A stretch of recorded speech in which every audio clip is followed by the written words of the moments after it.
Vanquisher League playoffs. We are so excited tonight to see ID Honeyfruit and AFK going at it to battle for this first round of playoffs. I'm here with my good friend Nightclaw. How you doing tonight? Good. How about you? Good. I'm super excited to see these guys go. They've had a lot of roster turmoil over the course of the season. And I do think we're actually ready to kind of dive right into draft and get this first game of Best of 5 Fearless underway. Okay, let's do it. Awesome. So we are going to see AFK taking the blue side. ID Honeyfruit going to go ahead and take that red side. I will say, though, for sure, it's interesting to see kind of how the meta has developed over the course of the season. Obviously, we saw Skarner as something that was very huge prio as the season began. You know, over the course of different patches and changes, he's definitely lost a lot of priority. So we'll be curious to see kind of what AFK deems the best pick, for them going into this draft. Yeah, I know AFK was heavily focusing on those AP bot lanes at the start of the season with Adrian, I think having like almost like a 80% pick rate on Ziggs, Seraphine, just any of those AP carries, and they were just kind of relying on their old mid laner who was a AD main to pick up the AD damage. But now they have a new mid laner, and I think can play the AP pick, so it's good to see that Adrian can play the AD mid or AD bot laners like Jinx, Sivir. Just some of those staples you like to see.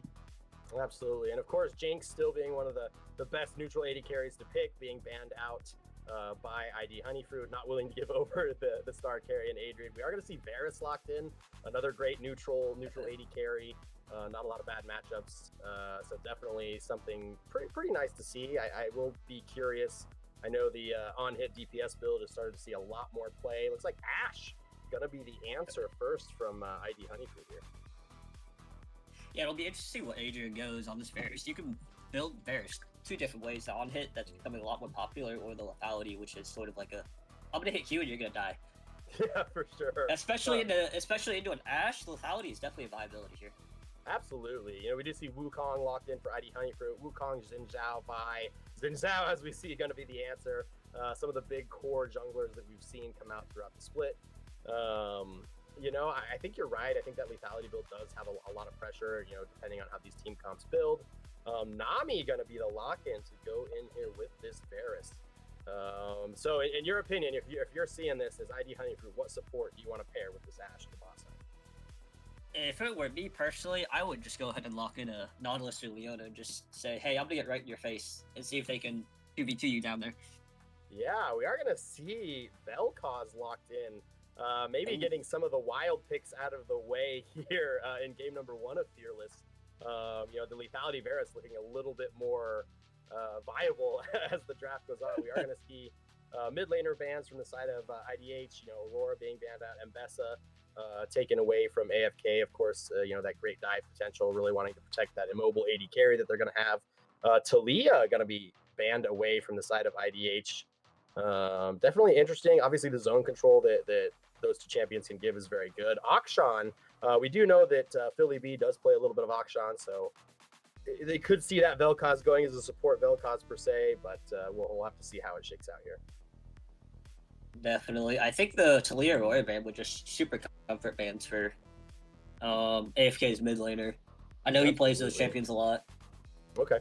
And then Silas going to be locked in here, so it is going to show us realistically that Vel'Koz going to be pushed into that support role. Of course, we do see Silas electrocute support occasionally, but I can't imagine that's what they want to do.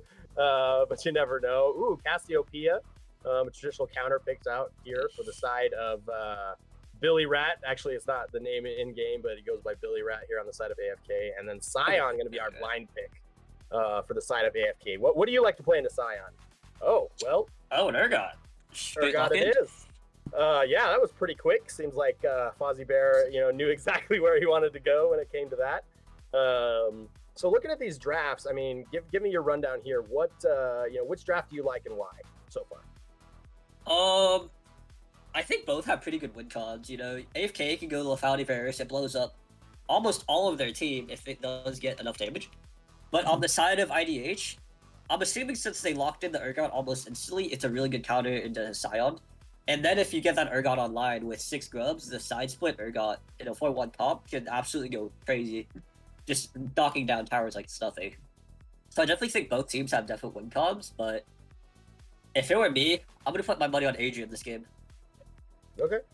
Yeah, we will say young Adrian been a real star player here in Vanquisher, putting up a lot of great results, really being the kind of centerpiece around AFK and their success as they've had it. As for IDH, Zhaoop being the only player to remain throughout all their roster changes this season. So definitely some value there. Yeah, I agree with you. I think it's going to be interesting to see how these side lane develops. Obviously, how these solo lanes go is going to be very, very important. Cassiopeia and Urgot both the opportunity to be very, very heavy pressure in those side lanes. And then, of course, this 2v2, Vel'Koz, always a little bit interesting when you get to see that. The one thing that I do want to note here that I look at from the side of AFK and IDH on both ends is, what their reliable engage options are, right? Yeah. So, of course, we do have that Scion ultimate. We have a little bit of, I wouldn't call it reliable engage, but with the Jin Zhao being able to dash in, versus the side of ADH, we do have the Cyclone. We have the chains coming in from Silas, and we have the Enchanted Crystal Arrow from Ashe. So definitely going to be interesting to see how they play these objectives. Of course, if you're AFK, you definitely want to get to those objectives first, be able to set up vision, kind of control those zones. With Cassiopeia and the Chains of Corruption. So it'll be interesting to see how the teams play it out. Yeah, definitely. Like you said, AFK would most likely want to show up to this objective first, just set up that vision line just because they have a verse. They're allowed to poke the team out.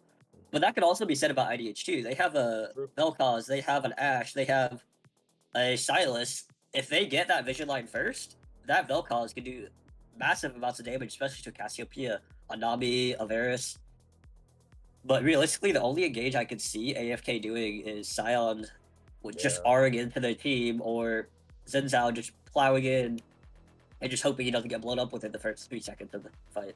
Right. Yeah. It almost seems like AFK would prefer to kind of absorb that initial engage and then, have Peekaboo, kind of create some space for Varus and the Cassiopeia there. So I definitely agree with you. It'll be interesting to see. And obviously lane priority going to be a huge thing. We should expect lane priority from the mid lane on the side of Cassiopeia. Who do you give priority to in this bot lane? I think it's definitely a tough one. A little bit I think. I would just have to give it to Ashe Vel'Koz just due to the nature of the champions. Ashe's volley, then Vel'Koz is just insane poke. Just almost gives priority in any lane unless they just don't know how to play the matchup. right, of course it does. Which you hope they know how to play the matchup. Right, absolutely. And then of course, obviously Urgot should have a little bit of priority into that Scion. So if you're Zhaoop and Peekaboo, where do you path in this game? If I was Peekaboo, I'd be pathing bot lane, trying to get this Varus ahead, trying to get him to turbo scale. Now, Zhaoop, I would path top lane, just get the Scion farther behind, focus those 6 grubs, allow them to lock that side split. But the question is, will he pull the Belf strat and just into his lane for free money?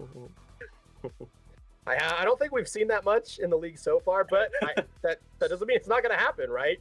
Obviously the boss's team actually picking up some speed in recent weeks, as some of us may be following, if you guys are following at home.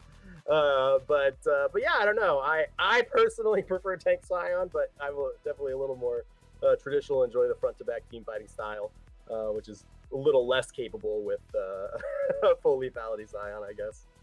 But all right, so yeah, looking to get into this game. We've talked about this a little bit already. Obviously, AFK and IDH both have had some really big roster reworks. IDH kind of came in really soft to the beginning of the league, losing some matches early, and then of course kind of reworking their roster. And they've been a pretty big powerhouse since then. And Group B was a pretty tough group, so definitely some decent results there. Nothing to be ashamed of coming out as the third. And then AFK, kind of the same thing, young Adrian being one of the constants in that kind of that star player for them to play through. As you mentioned, if you're Peekaboo, you want to go to this bot lane, and I want to be there all the time. I want to make sure that young Adrian gets unlocked. You can move him around the map. You can make sure that he has an impact. It's been really interesting to see these teams kind of rebuild their rosters throughout the season. So it looks like we are going to go ahead and get into game number 1. Of AFK versus ID Honeyfruit. This is, of course, going to be a best of 5 fearless. And yeah, we're excited to get in here. So it looks like both teams kind of 5-stacking here. A little bit of poke coming out from young Adrian. Nothing too crazy out first. And then, of course, as you said, the junglers looking where they path, looking at Zhaoop potentially pathing to this top side and then, you know, Peekaboo maybe passing toward this bottom side. You know, it's going to be interesting to see where these guys do actually decide to start. Yeah, and I want to take a note on young Adrian's rune. See how he went Arcane Comet? That heavily suggests to me he's going to lethality. He's going to be trying just to blow up a champion with one ability. Absolutely. And then it looks like pretty standard runes from everybody else. Yeah, nothing that sticks out. A little bit of an invade here from the side of AFK. Just looking to drop some vision and get on out of here. Just, you know, really trying to figure out young Adrian stepping forward a little there just to give his team some backup. But yeah, you know, like I said, trying to see where those junglers start. So just the final just giving it in here with our pro gomps. Which draft do you think is better overall? You still going to give it to IDH? I do think IDH has a better draft this game, just due to the engage tools and how they drafted engage / I'm gonna poke you out type of comp. Absolutely, and I think you know, Ashe is one of those champs that has seen very mixed success throughout this league so far. So it'll be interesting to see as it happens. So I'm definitely happy to see Ashe have some winning games here. Yes, Ashe has always just been a staple though. Oh yeah, absolutely. Ironically enough, Ashe, one of the champions I actually learned how to play the game on, you know, years and years back. You know, always constant, right? Yeah, it's always around. Talking about the baby league days. Yeah, right. And as you talked about, you know, that comment already seeing a little bit of poke come through. Piercing arrow, going to go ahead and getting some heavy poke onto this Ashe. You know, we do see the Varus Nami take priority first, but we'll see how that goes. Obviously, as Vel'Koz gets a couple more spells, it'll be interesting to see kind of if they're able to take some of that back.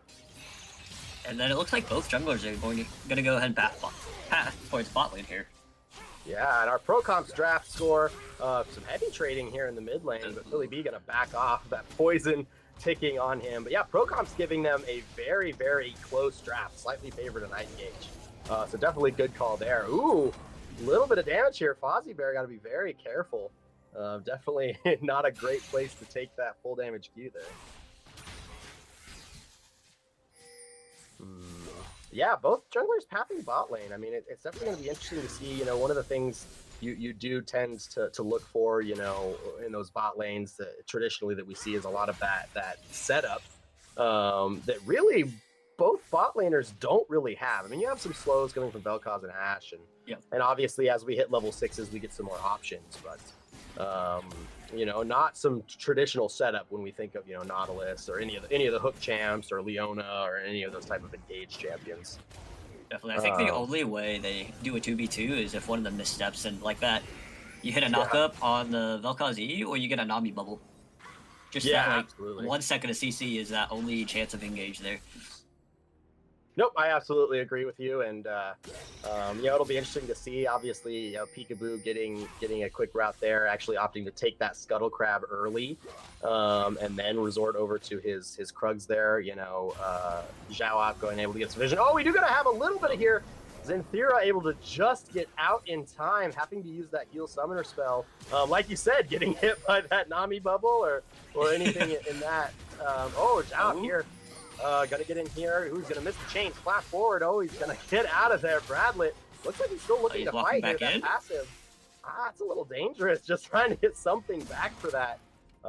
Yeah, definitely face checking that bush. Not really tracking where Zhao was at the time.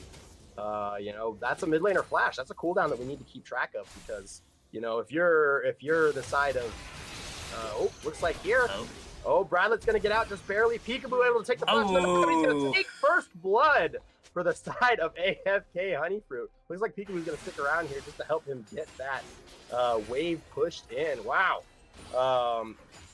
Cassiopeia, one of the side lane threats we were talking about, starting this game off very, very well. Definitely. I think it's even worse for Philly just because he lost a wave and a half, and a cannon wave at that. Yeah, just due to the fact that Peekaboo helped push that wave. No, 100%, and I think, you know, something that I do want to point out, obviously, with Cassiopeia specifically, Fozzie Bear taking a turret there. You gotta imagine he's gonna back off here. But now that she doesn't have flash, definitely that immobility is going to be a big thing. Zhao looking to take a little invade here. Peekaboo does have smite though, not going to be able to take anything away, just going to dash out of the jungle. But Sion hitting that level 6. Looks like he's going to take first. Flash forward from Fozzie Flash forward, securing the kill. Dwango Unchained. Now, see if they can 2v2. Zhao here might be in a little bit of trouble. Zhao, looks like he's going to move forward. Not much he can do here, and another kill secured for AFK, and that is the first set of feat of strength. Those first 3 kills going to go over to the side of AFK, and they are starting off this game great. 1.5k gold lead. Great prio in this bot side. We do see Jed almost poked out. Looks like Zinthera kind of moved up for a little bit of a roam, get some vision down, and they were able to punish for that. That is such an unfortunate series of events that just happened topside for IDH. Yeah, definitely not. Go ahead. My question is, you insta-locked an Urgot into this Scion, and we aren't seeing anything 1 through 6, so what is the benefit of this Urgot? Yeah, absolutely. I definitely see that. He's definitely not able to bully the Scion out early, and I wonder how much of that is like we did see he's kind of pushing up very aggressive under that turret, taking some unneeded damage or unneeded turret shots. Young Adrian posturing very aggressively, gonna take a little bit of poke damage there. Misses the piercing arrow, but yeah, this Urgot just unfortunately not maybe doing what they want to see, and I don't think if we do see him pick up the coal, which is generally not a great sign at this stage. To see. So we'll see how it plays out. But I mean, if you have to wait till you get Black Cleaver for this lane to be good, I mean, there has to be better options, right? I mean, if you're gonna 100%. If you're gonna R5 this Urgot, that's confidence. You obviously had a plan. This is a matchup you wanted, is Fozzie Bear, so definitely hope to see something a little better from him as the lane progresses. Definitely. Now, what I want to see from AFK is I want to see them get this dragon, then I want to see them posture their bot lane into mid and go for those 6 grubs.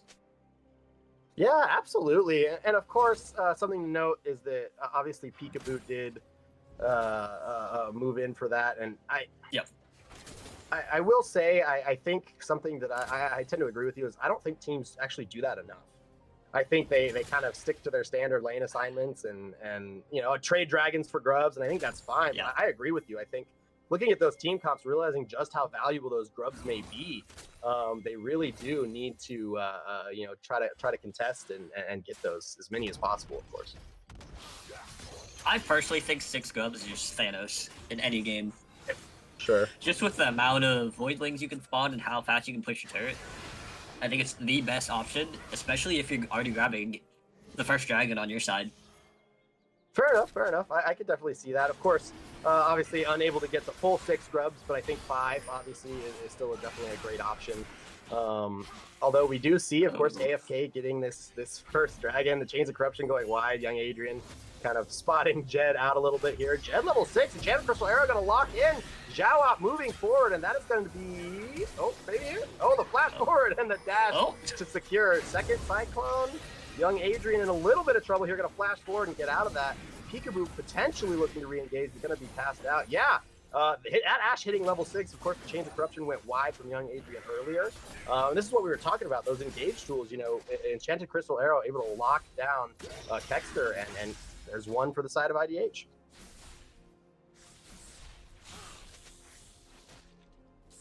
I definitely... Go ahead. That was just Nami not pathing correctly. I think he should have walked out with Zinno there. Yeah, absolutely. I think obviously there was full vision. There's definitely no secrets there. You see that Ashe hit level 6. Definitely something to be afraid of. Ooh, Philly B going in. The grounding at a hit. Heavy damage trade for Bradley. Great trade there. Yeah, something I do want to point out, looking at these CS differences across the map. Of course, we were talking about that Urgot matchup, Fozzie Bear, able to have a fairly significant CS lead. Unfortunately, that kill definitely neutralizing a lot of that potential. The 2 big ones I really want to point out here are Peekaboo and Young Adrian. Huge CS leads from both sides here on the side of AFK, really contributing to a large part of their what is almost 1,000 gold lead. Definitely something to keep an eye on kind of as the game goes. Peekaboo wrapping around here, looking at Philly B. A dive incoming, taking turret. It's going to be a huge one. Looks like Peekaboo gonna be taken out. Ultimate, oh, that's a huge ultimate there. Nami Wave knockup, and absolutely gonna take the double kill. A little bit maybe unplanned. Enchanted Crystal Arrow gonna go right between the two of them. Maybe not ideal, but AFK does come out on top in the end. Yeah, like you said, the 1,000 gold lead on the side of AFK, I think that's definitely good for them. Especially with a Cassiopeia, getting this Cassiopeia ahead, getting her ahead to Snowball. That's going to be their biggest damage source in the late game. Yeah, of course. And then going to look, this Cassiopeia 3-0, 10 CS lead. You know, really in a great place. Scion moving forward. Positive getting the stun. Heavy trading going on here. Duengo Unchained, though, rock solid, not really being able to get a bunch of damage here to look. Zhao up behind. They are going to look. Zinthera kind of zoning out Peekaboo, but it does look like Peekaboo's going to be able to get in on this. Looks like he's just going to go ahead and ult out, and they are going to walk out, you know, down on numbers. You know, with the Scion here, it almost like he's worried more about how much mana he's going to be able to have to fight versus the health. But, you know, I will say shout out to... Who cares about that? Right. Shout out to IDH. They are able to get that prio with that rotation. You know, taking the time when Bradlett took the recall to kind of force and get as many grubs as possible. Peekaboo, though, walking over may look to contest. With Philly B there, though, I can't imagine he's going to do anything other than just go ahead and give the rest of his grubs. Oh,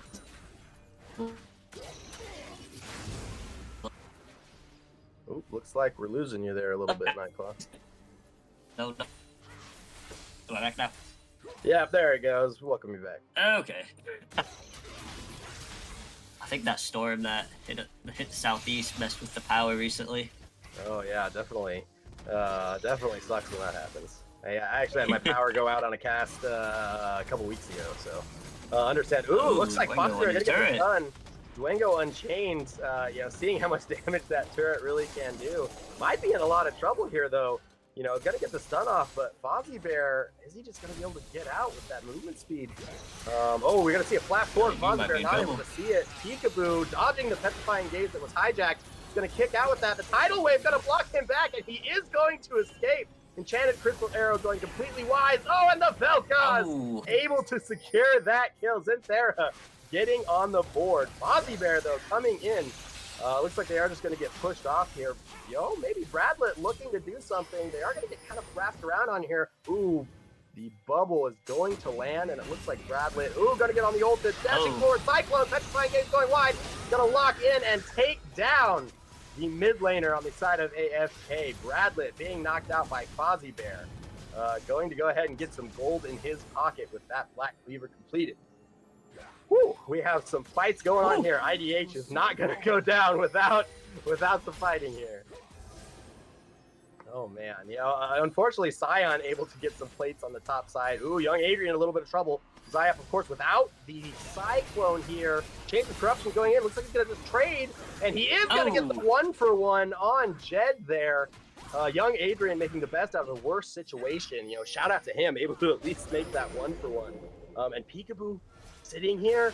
Looks like he's going to go. He's going to get the knockup. He's going to dash away. Zhao able to escape. Zinthera there for some backup. And Peekaboo not able to move forward anymore. Wow, just a lot of fighting in the last couple of minutes. Oh man.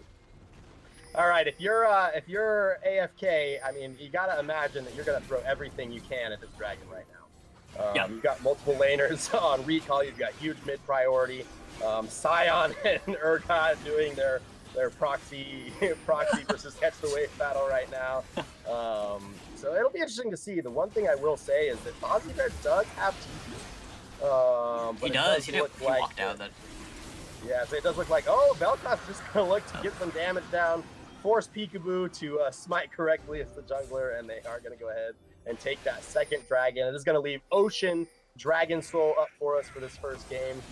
And I mean, hey, if you're the side of AFK, you can't be feeling too bad about the state of the game right now. Yeah, definitely. Having 2 dragons under your belt, having that almost half mid laner, honestly, turbo fed at this point. I think you're in a perfect 5-game to stay, hey, chill out for the next 5-10 minutes. Oh, absolutely. The tidal wave going and the Chains of Corruption is going to land, but we are going to get Zhao to come in here.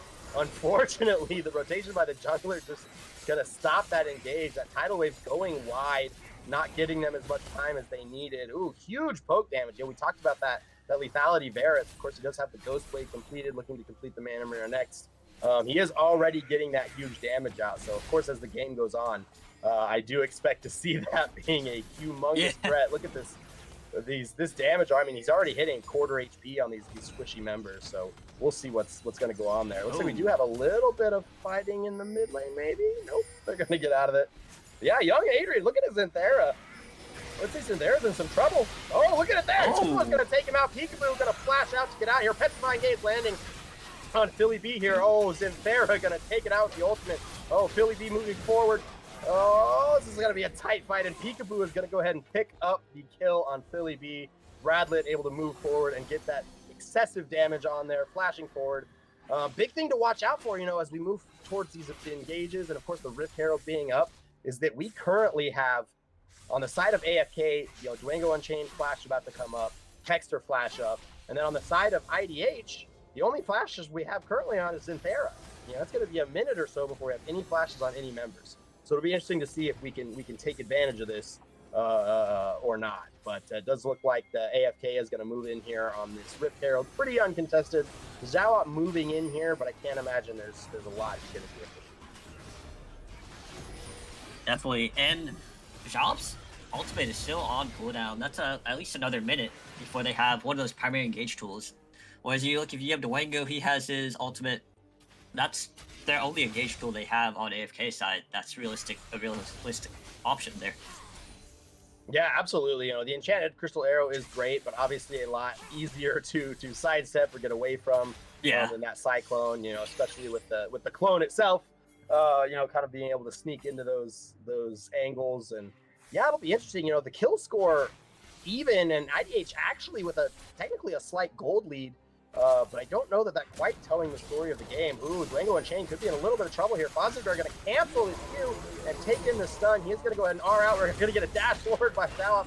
It is going to be interesting. He's going to take the ultimate, and you got to imagine he's going to go down here, and Fozzie taking down that kill. However, they are trading this mid lane turret, and they are going to continue to push, get the second crash on this Rift Herald.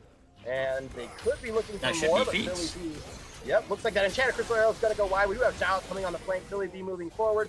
Peekaboo looking to kind of get out of here and create some space.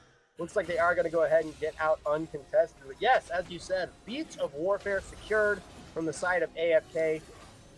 I mean, looking at this game, if you're IDH, where's your weak point? Where are you looking to strike at right now? Definitely topside. I definitely want to strike topside. No, I can agree. Especially with Otacon spawning in a minute. Yeah, and we do see obviously some of that value from Urgot coming in, the ability to kind of dash forward, cancel that Q. I think Urgot is getting to that point now. They do have Hullbreaker. Ooh, Bradlet here hiding. Might be gonna miss that first Noxious Blast. Not gonna be able to do much there. Just gonna make sure those bush cheese is always a little bit entertaining, but Jed gonna go ahead and walk out safely. We do have this dragon spawning in 48 seconds.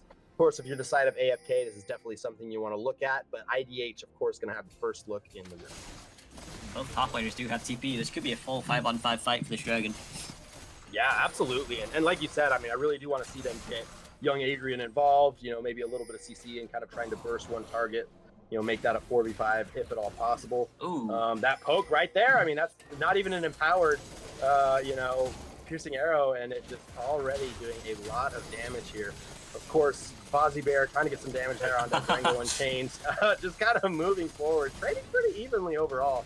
But of course, this pushing power you're going to have, that's some huge turret damage. Ooh, the turret plus the stun and the ultimate. Going to get a flash from Fozzie. He's definitely in some trouble here. Going to go ahead and cancel that auto. Does not look like he's really going to be able to get out. A lot of damage coming down, though. Dwango Unchained in a little bit of trouble. Urgot turning that around. The downside here is it does seem both top laners going to be out of this fight. Maybe they'll look to reset here. Tidal Wave going to be go forward on this arrow, plus the bubble. Peekaboo dashing in. Enchanted Crystal Arrow going wide, and they are going to take down the support. Philly B moving forward. Zawap dashing out with the clone. You got to imagine they're going to look to disengage. Peekaboo landing onto Jed here. Cyclone looks to disengage. Jed backing out a little bit over while Philly B actually some damage. Looks like the Petrifying Gaze is going to lock in. Jed really looking to free fire young Adrian. That damage, though, going to flash away. A little bit dangerous here. Philly B looking to clean up. Oh, Fozzie Bear going to look in. The healing. Philly B down. Oh, young Adrian trying to dash there, but not going to be able to kill. The TP from Fozzie Bear, huge.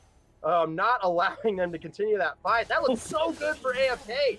And IDH able to absorb that initial engage from them, fight back, and turn the fight around. Fozzie Bear looking to take down a mid-turret as well. Fozzie Bear just putting the weight of his team on his back there. Yeah, absolutely. We are going to get a replay here. You know, this is what we're talking about. Like, you think as AFK, you just want to poke as long as possible. Yeah. And with young Adrian, but they do see an opening here, and I think it's a great pick. I mean, this tidal wave locking up Xanthera, an immediate pick, the arrow going wide, but I think we push a little too far forward here. You know, they have the numbers advantage, but they do blow a decent amount of cooldowns on that clone, and the Cyclone just able to buy so much time there. The Wukong just Holy lives for cow. so long. Absolutely. And Petrifying Gaze, you know, looking good there, but Zed also just free firing for a good chunk there. And young Adrian just afraid of that Philly B damage. That TP could not have been a better time. Ooh, we're going back to live. Young Adrian taking down Fozzie Bear. CC from Dwango Unchanged. Peekaboo dashing forward to his death. Definitely a little interesting there, but definitely some more bloody things. Looks like young Adrian getting back on the board. Going to the gold lead. We are still pretty much dead even. 38,500 gold to 38.8, well, 300 gold difference here up in the side of ADH. Wow, this game is getting really bloody. I feel like we've been fighting for the past 15 minutes just non-stop. Yeah, I agree. I feel like there should be more kills on the board. Enchanted Crystal Arrow, gonna hit on a catcher. Zawop looking to come in. Oh, it's gonna move in that Cyclone, looking to take the pick. The volley gonna land. Zawop finishing. Xanthera gonna take that kill away. Woo! That's, you know, what we were talking about, those picks with Enchanted Crystal Arrow. And again, more fighting. Zawop, though, taking the Blast Cone over. Looks like we're gonna see him Maybe dash out. Yeah, a little bit. Peekaboo still looking, got the dash in. Jed gonna be right there. Unfortunately, he's gonna take him down, but now he's in trouble. Philly B, Jed gonna actually take that down. Xanthera over the wall, hitting on a young Adrian. Philly B, a little bit of trouble here, taking Gorse on young Adrian, looking to get stunned up. You know, Bradlett looking to take out some damage. We can get tied out here. Fozzie Bear kind of leading the way. Man, that Peekaboo just extending a little too far and getting himself and young Adrian killed in the process. I think Peekaboo is a little kill hungry this game. Yeah, absolutely. He took those Krugs personal, man. He's like, you're not touching my Krugs. Yeah, Peekaboo wants those Krugs. Wow, no, absolutely incredible. And if you're IDH, I mean, taking that dragon gives you a lot of leeway as Baron looks to spawn here in about a minute and a half. You know, you have the abilities to give another dragon, maybe get priority over looking at this. And that Otacon still sitting on the top side pretty. You know, something in Vanquisher we've seen a lot of is Otacon doesn't like to be Nami, more like Moses, split them up like the Red Sea. Love that Twitch chat. But of course, Otacon seeing less and less priority kind of in the league. You know, a lot of teams not willing to flip the game over it. Really looking to take it, you know, kind of on the back of a team fight win, and not really looking to prioritize it too highly when it comes to the regular objectives. Interesting lane assignment here. How do you feel about this lane assignment? Cassiopeia into this I would say fed Urgot. You know, Cassiopeia is definitely strong herself. I hate it. But I absolutely hate it. Cassiopeia is like 50% of your damage, and you're sticking her in a side lane versus Urgot that has a hull breaker. What are you gonna do there? yeah, no, I tend to agree. It looks like they are going to go ahead. They heard us. They heard us talking about it. Dwango Unchanged going to go ahead and take that back. We do see Bradlett moving up towards the side of this objective spawning. Of course, we do have the Otacon and Baron Nashor looking to spawn here. Peekaboo looking to set a little bit of trap here. You know, if you're Jed, this Enchanted Crystal Arrow, they are going to be spotted out by this Trinket. Flashing that, we are going to see Philly B getting Petrifying Gaze here, looking to get some damage on. Playing the 1v1, the Vel'Koz. Peekaboo getting some extra damage. Cyclone taking them out here. A couple of different fights. Young Adrian finding the piercing arrow. They're going to get a double kill here. They're going to look to chase. Of course, here, Bradlett cleaning up. And if you're Bradlett, I mean, that's a huge team fight win here. Obviously, Philly B trying to take the 1v1. The Petrifying Gaze locking him up. allowing young Adrian to kind of free hit, and AFK looking to take down the Otacon. This is the Petals Otacon. Yeah, it's 25% increased damage on all epic jungle monsters, and then yeah, the Petals. I mean, when you're talking about levels and experience, this, you know, Adaptive Force. Yeah, Adaptive Force. I mean, at this stage, that's gonna go huge here.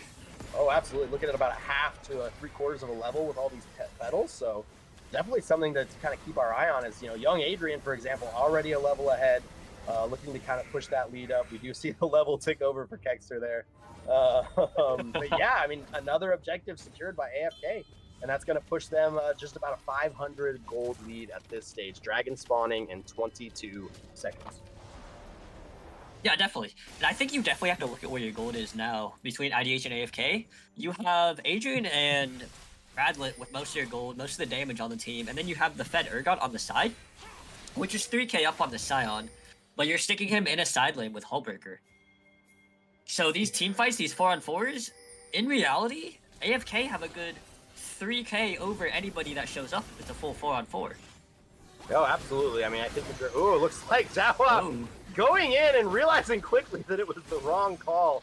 And he's that clone to disengage here as AFK takes over this river. Peekaboo looking to just get that dragon started up. Dwango Unchained being what Scion is and forming a wall for his team. Of course, they are going to use the grounding. Dwango Unchained, the Chant Crystal Arrow goes in. Primordial Burst doing some heavy damage here. Tidal Wave looking to disengage some more. Going to be a huge young Adrian finding the piercing arrow on Sathera. The Cyclone going to be, Dwango Unchained still going to take down the kill, spamming the emote as he does. Jed going to get locked down with the stun and taken down by Bradlett. Fozzie Bear potentially looking to do a little something on the side, not going to happen. The hijacked tidal wave not going to make any connections. And AFK taking away that team fight and looking to put pressure on the base. These fights have just gone disastrous for IDH. With the Jalop going in, not realizing there's 4 people on the other side of the map, and then them just taking extended fights versus Cassiopeia and a poke bar. Looks like they're going to set up this Baron now, though.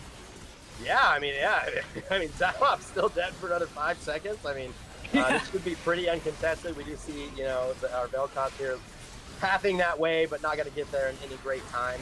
And AFK kind of taking a pretty secure handle on this first game. Definitely. I think the Cassiopeia, 3 items. Yeah, I mean, that's definitely a lot of damage coming out. Spike. The ultimate coming through. We do have a TP as well, looking to get onto Fozzie Bear. A double TP. Double TP. Adrian taking the Q there, the piercing arrow, and taking out Fozzie Bear, giving them a good 45-second window to make use of this Baron. It just registered in my mind. Adrian took TP. He did, yeah, recognizing that, and I get that. I mean, I think going into the heavy poke that you see from Vel'Koz and of course Ashe, and I actually personally like TP on certain AD carries. I'm a big MF TP fan. I think just being able to trade aggressively and then reset your lane and come back with those spikes is really great. And then of course the incredible macro value that you get as the game goes on. But we do see, of course, young Adrian. Looks like they're trying to get those waves synced up here. Yeah, a little bit of zooming in on our huge young Adrian. 9-4-4 on this Varus. Upgraded boots. Looks like we are going to see that Edge of Night Manor. Look at that damage. Looks like he's going to go ahead and knock the kill out on there. Chains of Corruption and Empowered Piercing Arrow. Going to do a ton of damage here. They are going to go ahead and take down this tier 2 on the bot side, moving forward to break the base, and Dwango Unchained pushing on this top side still. You know, that poke damage coming in from young Adrian doing a ton of work for the side of IDH. Or excuse me, for the side of AFK.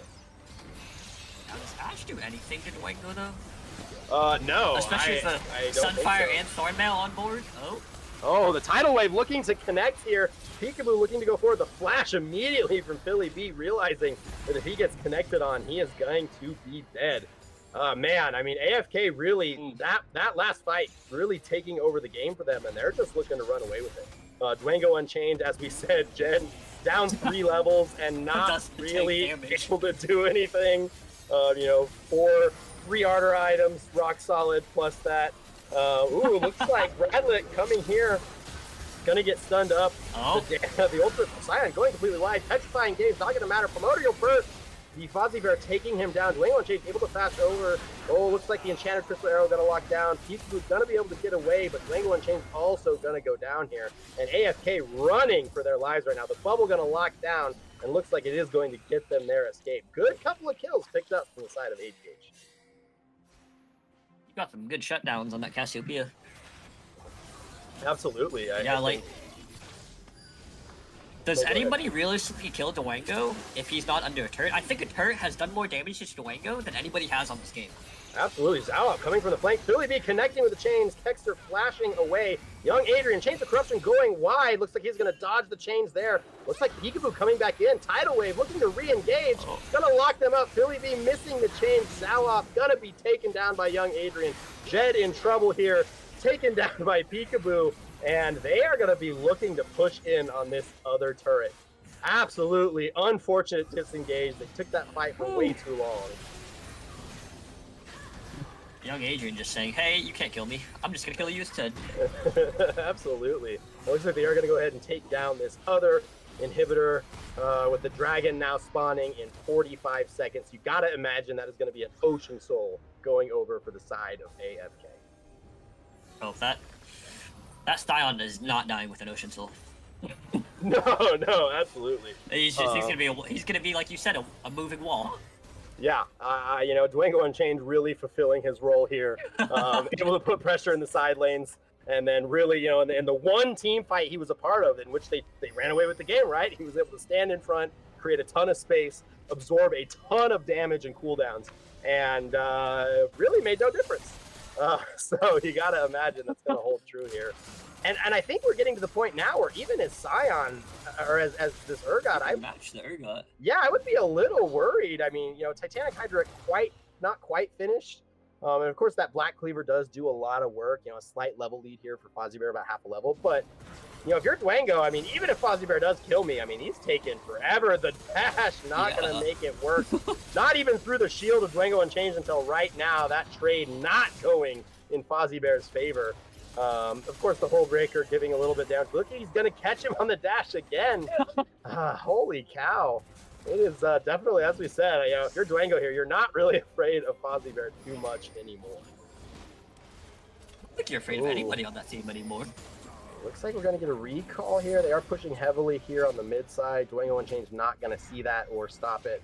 He is just going to recall. Oh, he's going to TP to this backside here. Of course, grouped up as 4. AFK looking to put some pressure on here and potentially just end the game. Piercing arrow going just wide. Jed able to sidestep. The volley pushing out. It looks like they are. They're just going to take these super minions from the mid and bot lane and look to just pressure the Nexus here. You're going to use that poke damage from Young Adrian. Oh, Chains of Corruption landing on Fozzie Bear. He's able to buff it with the dash. Philly B, unfortunately, getting taken down. Tidal Wave. He is going to stop watch. Cyclone going in on the back by Komodo's Burst, doing some great damage. Cyclone, unfortunately, Zawap with no backup and still being taken down. The Petrifying Gaze locking in Jed. Peekaboo moving forward. Fozzie Bear taking a shutdown. And unfortunately, Dwango Unchained still not taking any damage. Philly B being shut down. Cassiopeia still able to free hit, still able to lead a ton of damage. And AFK is going to take down our very first game of playoffs here. This is going to be great. We're already looking. I'm very excited about it. Already. Yeah, absolutely. There's a ton of fighting. All right, I always ask this going into the victory screens. You got to look at the team and kind of how the game played out. Who would your MVP for that game be, based on what the moving wall? The moving wall. You know what? I would have to agree. Wall. I think we got a lot of criticism in our chat for this. You know, 80 carries getting a lot of glaze just because, you know, they're 80 carries. And I tend to agree I love tank junglers. So I would also have to say I think tanks don't get enough love. So I would have to agree to Dwango Unchained doing a ton of work in what was supposed to be a counter matchup. Obviously, I don't want to. Away with that. Yeah, I don't want to dispute obviously the damage put out by Young Adrian. A couple of great bubbles from Kexter. Obviously, some great tidal waves put in to create a ton of space and some great engages for us. But like you said, Dwango Unchained absorbing multiple ganks. Really able to handle the pressure, able to continue to move forward, create pressure, and then in those team fights that he was able to be a part of, created a ton of space and really allowed AFK to kind of run away with it.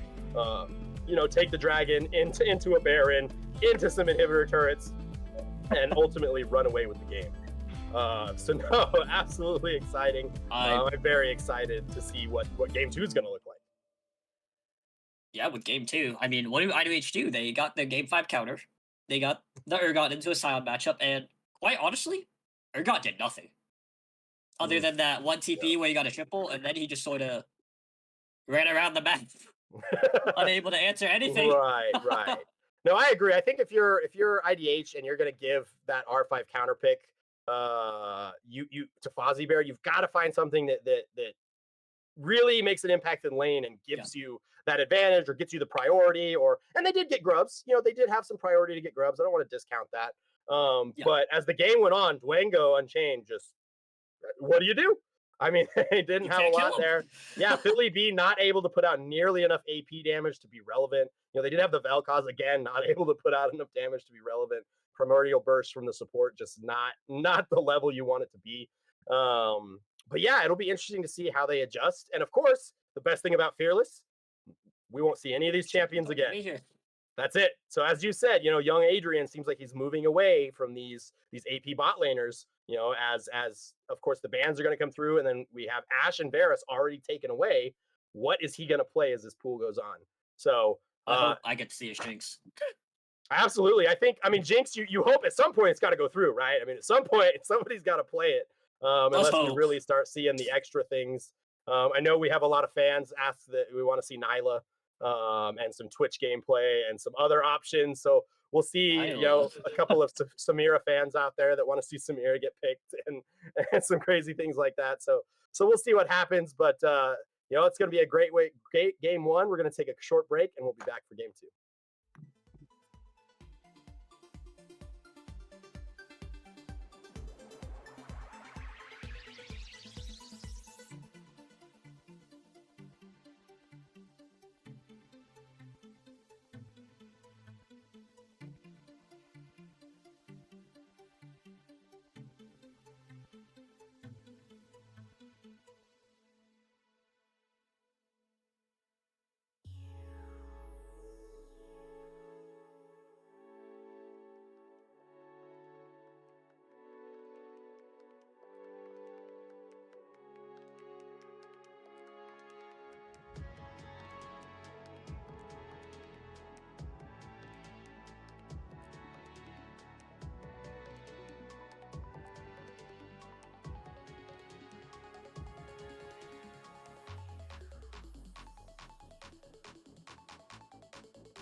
Welcome back, Titan Esports fans. My name is Leslie, and I'm here, of course, with my great friend Nightclaw. What a banger and a fighter of Game 1. Holy cow. Talk about a bloodbath just all the way through. Man, it's crazy. I'm excited to see Game 2. Like, I don't know what's going to happen, but I'm excited to see what happens. If it's anything like Game 1, it's just going to be 30 minutes of straight fighting.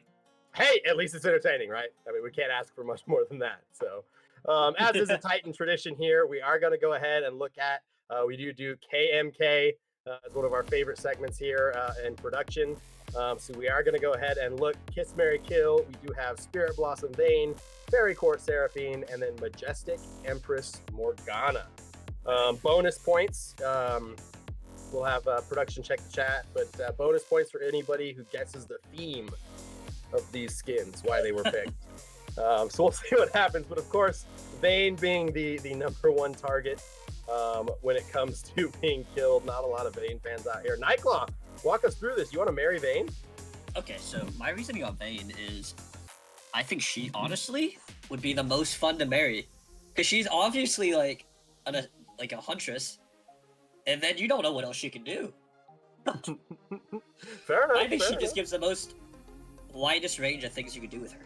Yeah, I mean, going invisible's got to have its uses, right? I mean, yeah, of course. I mean, what else can you say there? So, Fairy Court Seraphine getting a lot of love, the entire production team, and then I think everybody, we all lined up. Majestic Empress Morgana. I mean, I think this is one of the few clean sweeps we've had. We're usually pretty split up there. You know, we don't often have all four people pick the same thing, but yeah. I think we all want to kiss Morgana. Pretty standard thing. I mean, who wouldn't? Yeah, you know what? You're not wrong. I got it. I mean,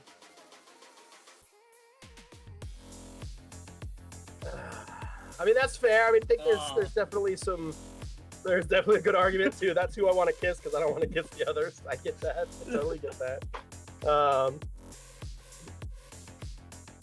But you know, anyway, I think, you know, KMK is always a fun thing. I know production likes to do. We've had a couple of, for those of you who've watched, you know, Vanquisher throughout the season, the horse days, Nightclaw, I don't think you were here for this. We did all 3 Hecarims, some different Hecarim skins, horsey theme, for sure there. But, I want to go back and figure out who picked what. Yeah, absolutely. We'll have the record. Take a look at them. But no, it's always a fun segment. And I mean, what while we're on this, you know, the topic of skin lines and things like that, what, you know, Nightclaw, since you haven't casted with us too much, what's your favorite skin line? I mean, if you have to pick one, just off the top of your head, you know, shooting out there, what skin line, you know, brings you joy when you play League of Legends? Okay, so I don't have a specific favorite skin line, but I do have a very specific favorite skin, and that is Rob Lionheart. Okay. Hey, you know what? There's nothing wrong with that. I mean, why is it your favorite? I mean, what's the reason there? The story is, it was my first ever skin when I transitioned to support mid. Okay. And Rob was my favorite champion back then, and that was the first ever skin I unlocked as a support, and I was like, this is gonna be my favorite. Okay, you know what? That's a great reason. I mean, I can't think of a much better reason than that for sure. Do you have is there, don't quote me on this, are there chromas on that skin, or is it just? No, it's just the basic ugly skin. Okay. It's like Hillbilly Gragas. Fair enough. I will say, my favorite skin, I am a huge fan of the IG skin line. Oh. I love the IG skin line, and the Chinese 10th anniversary gold and red chroma. So Kaisa IG with the 10th anniversary chroma is my favorite skin of all time. That's also a mix, is Kaisa is my favorite League of Legends champion. So of course a little biased when it comes to that. But I also love the IG skin line, IG Aurelia, IG Camille, IG Rakan. I just love it all. Definitely my favorites when I play those champions as well. Is Braum your favorite champion too? Actually no, Rakan is now. Okay, Speaking of Rakan, this is going to be a little cliche, but I think my favorite skin line, if I had to choose absolutely one, would be Star Guardians. You know what? I think that's fair. I actually have fallen for the Star Guardians more as I played League. You know, not so much in the beginning, but I think the more we've got into it, I've enjoyed Star Guardian more and more and more. No, it's a great line. I actually think I love when they do skin lines like Star Guardian, right? And then they do a flip, so like Pajama Guardian. I thought was amazing. Any skin lines that you can split like that, love it. I think Riot does honestly a great job with their skins, especially the World skins, like FPX that one year. I love FPX Thresh. Oh yeah, I wish they could transfer that into the game. That'd be great. Yeah. But that'd be amazing to see. Yeah, absolutely. So, well, all right. Of course, this is our Kiss, Marry, Kill segment. Looks like we are ready to get into draft for game number 2. Looks like AFK has decided to retain blue side here, so we get to see what happens. I mean, IDH, what are we gonna pick on R5 here? Something better than Urgot, smash lane. Yeah, I mean, if you're gonna devote resources to it, and that R5, we want to see that. Of course, bans looking very similar so far. Yeah, Jinx, Karma. You gotta imagine most of the time we see the bans stay pretty the same. Yone gonna be locked out as well. Not too much variation usually, but we'll see what happens. Trundle, of course, is a kind of a peekaboo special, one of his highest mastery, low elo pub stomper type champion. But Seraphine going to be taken away. We were talking about. Interesting though, from the side of AFK, young Adrian likes to play Seraphine, those AP bots. So interesting to see where they're going to go. Cho'Gath going to be the final ban. A little bit of variation on our third bans from each team. Okay, what's our B1? Giving respect to Dwango now. Yeah, I wonder what this priority is. I mean, if you're AFK, you got to continue strong here. Darius. Okay. This has got to be peekaboo, right? So, Jungle Darius has been coming up in the meta, especially in the LCK LPL scene. So, if I don't see a Darius jungle this game, I'm going to be a little upset. No, I think this has got to be locked in for peekaboo. Like, you're not blinding Darius top, right? There's no way. I mean, I can't imagine that you would do that, but, for those of you who don't know, Darius jungle, Phase Rush mixed with Ghost Blade, Dead Man's Plate. They are going to pick Cassante up pretty early. I mean, again, a top laner that gives you some amount of flexibility. I do like the idea of, hey, if we're not going to be draping, he's going to be locked in while we're talking here. The Cassante being locked in, like they found out, if Fozzie Bear can't take the counter matchup and exert pressure, then we need to give that power somewhere else. So I love, of course, seeing that. So you lock in Draven. This is a young Adrian special. Especially his personality, if you've ever talked to him. he resembles Draven pretty well. All right. We'll figure out how to take that. But Talia and Hui being locked in, of course, IDH, picking their top laner are going to go ahead and give them a couple protection bans. The Mordekaiser being banned out. Camille being locked out as well. So they may... heavily on top side now. Yeah, AFK maybe not giving full credit to where this Cassante could be going. Maybe thinking mid or, cutting out the potential for Camille support. It's definitely fallen off a lot, but you never know. It's fearless. Yeah, you never know. Can happen. And Ambessa being banned as well. So them fully thinking that Philly B may be the one taking this Cassante mid. So we'll have to see what happens. I can't imagine Hui support being better here. Elise being picked up. We could see Elise support. She was, of course, nerfed on the most recent patch, but still playable. She's still there. So we'll have to see what happens here. Nautilus going to be locked in. Nautilus Draven. You can't ask for much more, when you want to fight. That's the time to go. That is the fighting bot lane. Absolutely. You got to imagine we're going to see a Flash Nautilus auto here moving forward. Ornn. Okay.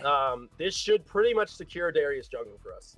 Although we thought that was going to be the case to begin with, this should pretty much secure it. But yeah, I mean, I love this. Braum going to be locked in. So yeah, you got to imagine this is Cassante top. So AFK maybe not needing to give those bans away. Elise jungle, not something we traditionally see. Maybe this is a Zawop. Seasons. I don't think, I have to go back and look. I think he may have played it once this season, or this split, excuse me, so far. But yeah, not a priority pick, not something we see very often. Of course, the top lane matchup, not something we'll probably spend a lot of time watching. You know, at least on this side, Fozzie Bear gets to do the same thing as Dwango, and they just kind of get to TS and beat on each other and get those grasp stacks and try to scale up as we are. But you never know. Brittle, I think a lot of people underestimate the damage that Brittle can put out. That true damage, that max percent true damage it does. Yeah, so we'll see what happens. But all right, as we always do, looking at these two drafts, what are your thoughts so far? AFK 100%. That Draven lock-in has me sold. Do you think young Adrian just going to run away with it completely? If this Nautilus has hands, they will win bot lane. All right. And then Adrian just gets turbo fed and just runs away with the game. Okay, but I would. That being said, if this Hui gets ahead, that's a big problem for Draven. Right. Agreed.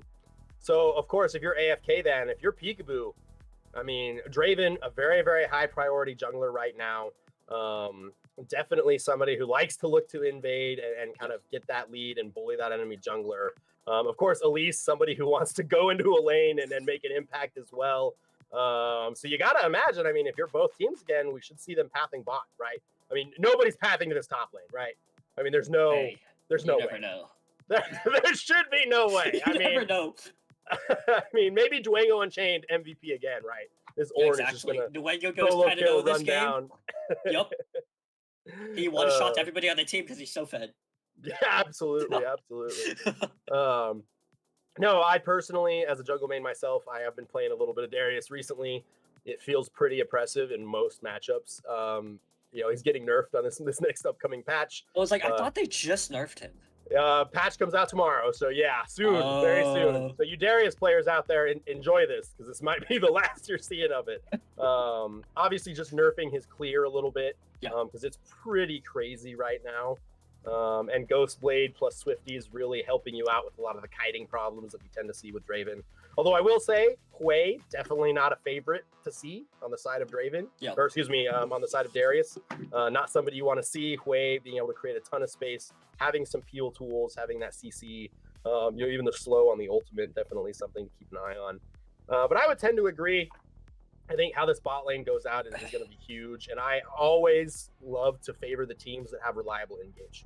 Yep. You know, we have Call of the Forge God, we have Depth Charge, we have the Weaver's Wall. I mean, we have a lot of options here on the side of AFK to, you know, create these and start these fights. Versus, of course, if you're IDH, you're looking to absorb, right? You're looking to absorb as much as you can, kite back with the Corki, maybe do a little bit of poking with Corki, Rockets, and Hui.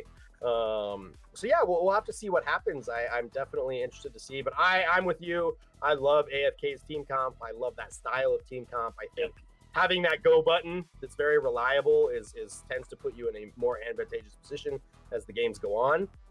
So yeah, I tend to agree with you. I think that's where I would be as well. Getting into game. All right, so this is going to be game number 2 of AFK versus ID Honeyfruit. AFK up 1 game already, and it does look like IDH all running bot lane here. Not going to allow Kexter and young Adrian to set up anything in this lane. Gonna get some vision down. Of course, AFK just doing a basic 5 split here. 5 point, excuse me, thank you. Really just trying to get vision. And yeah, they're just clearing out that bush. Nothing crazy going on. We tend to see this a little bit.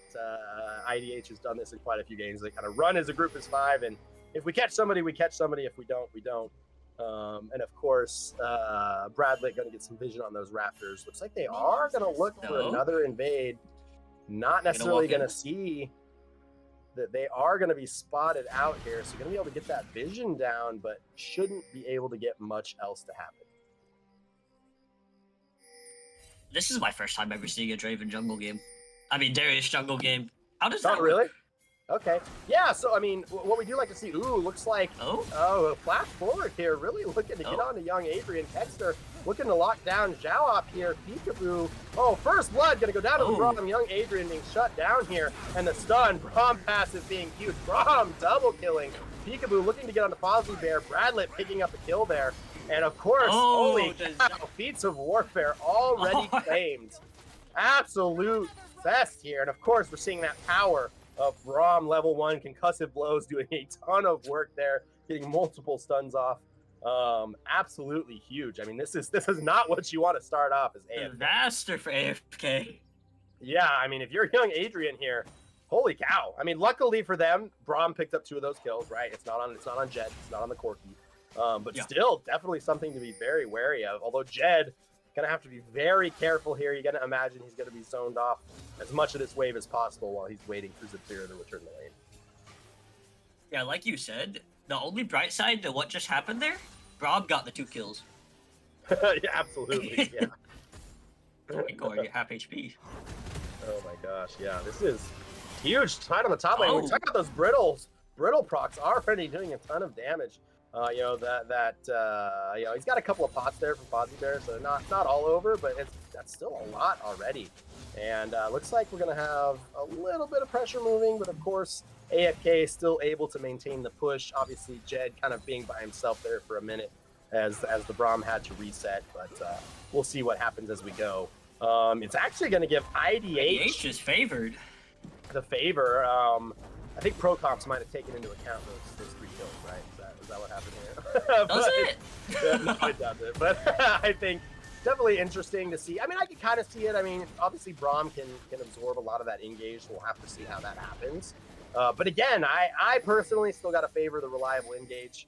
So we'll see how it shakes out. But of course, IDH off to a great start, securing those first 3 kills in the first set. Yep. Especially look at where these junglers are pathing though. Peekaboo's pathing towards top lane. Like we said, I don't Orin carry this game. Yeah, I'm very curious. Although it does look like he is going to move top. Xiaoap looking here. Jed moving forward. Going to be able to lock in there. Going to get locked down here. Young Adrian looking to secure the kill on Jed. Bromwall blocking, and he is going to go ahead and trade it 1 for 1. But of course, they are going to go ahead and take down Kexter as well. A double kill going over to Xiaoap on the Elise. That is not what you want to see happen. Although we may have to get a replay topside because it does look like Peekaboo and Dwango Unchained able to take down a kill for themselves and get a pretty big wave to crash there for the side of Dwango Unchained. A lot of fighting already, as we predicted, across the map. It's a repeat of last game. Yeah, we're going to get a quick so he walks up here. It looks like Fozzie Bear just really just kind of running the lane. Yeah, not a lot he's able to do here. Just going to get pulled in the slow. And of course, they are going to go ahead and give that kill over to Peekaboo. Yeah. Dwango Unchained already with a decent lead, nothing too crazy.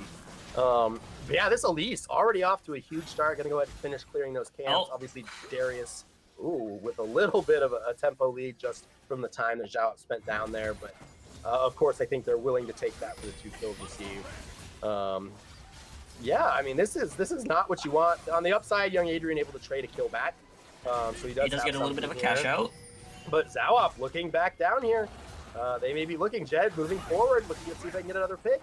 He's going to buffer that hook here, going to be able to get out just in time. Peekaboo running forward as well. Young Adrian putting down some damage, still looking to move forward here. The hook's going to connect onto Jed, and it is going to be young Adrian taking it down, cashing out a small amount of stacks. And unfortunately, just IDH over chasing, and that's what we talked about. We want to see young Adrian take over the game, and this is the start. Adrian already up 600 gold in this lane. That's definitely something to keep an eye on if you're IDH, trying to track how much gold this Draven has, especially keeping an eye on that cash out. Yeah, absolutely. I mean, he's going to come back with Vampiric Scepter and this pickaxe already. I mean, he's just going to be absolutely huge. He does have a 12 CS lead.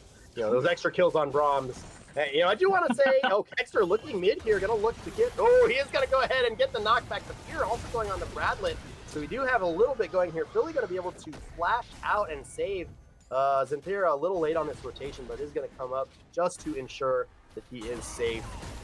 No flashes on our mid laner here for the side of IDH. Something to keep an eye on, these immobile mid lane mages. You know, can AFK take advantage of this? Dwango just doing Dwango things. Yeah, I mean, he's taking control. You know, he has some experience lead. Obviously, that kill and that huge wave being crashed Huge. Oh, gonna take some tower shots. Gonna get ultimated here. Gonna flash away. Oh, Call of the Force God coming down here. Zhao still looking. Zhao gonna get the stun. Huge stun there. And of course, Zhao gonna go on a killing spree, taking away that kill. Peekaboo here trying to get, unfortunately, the grub reset. Zhao has vision on this.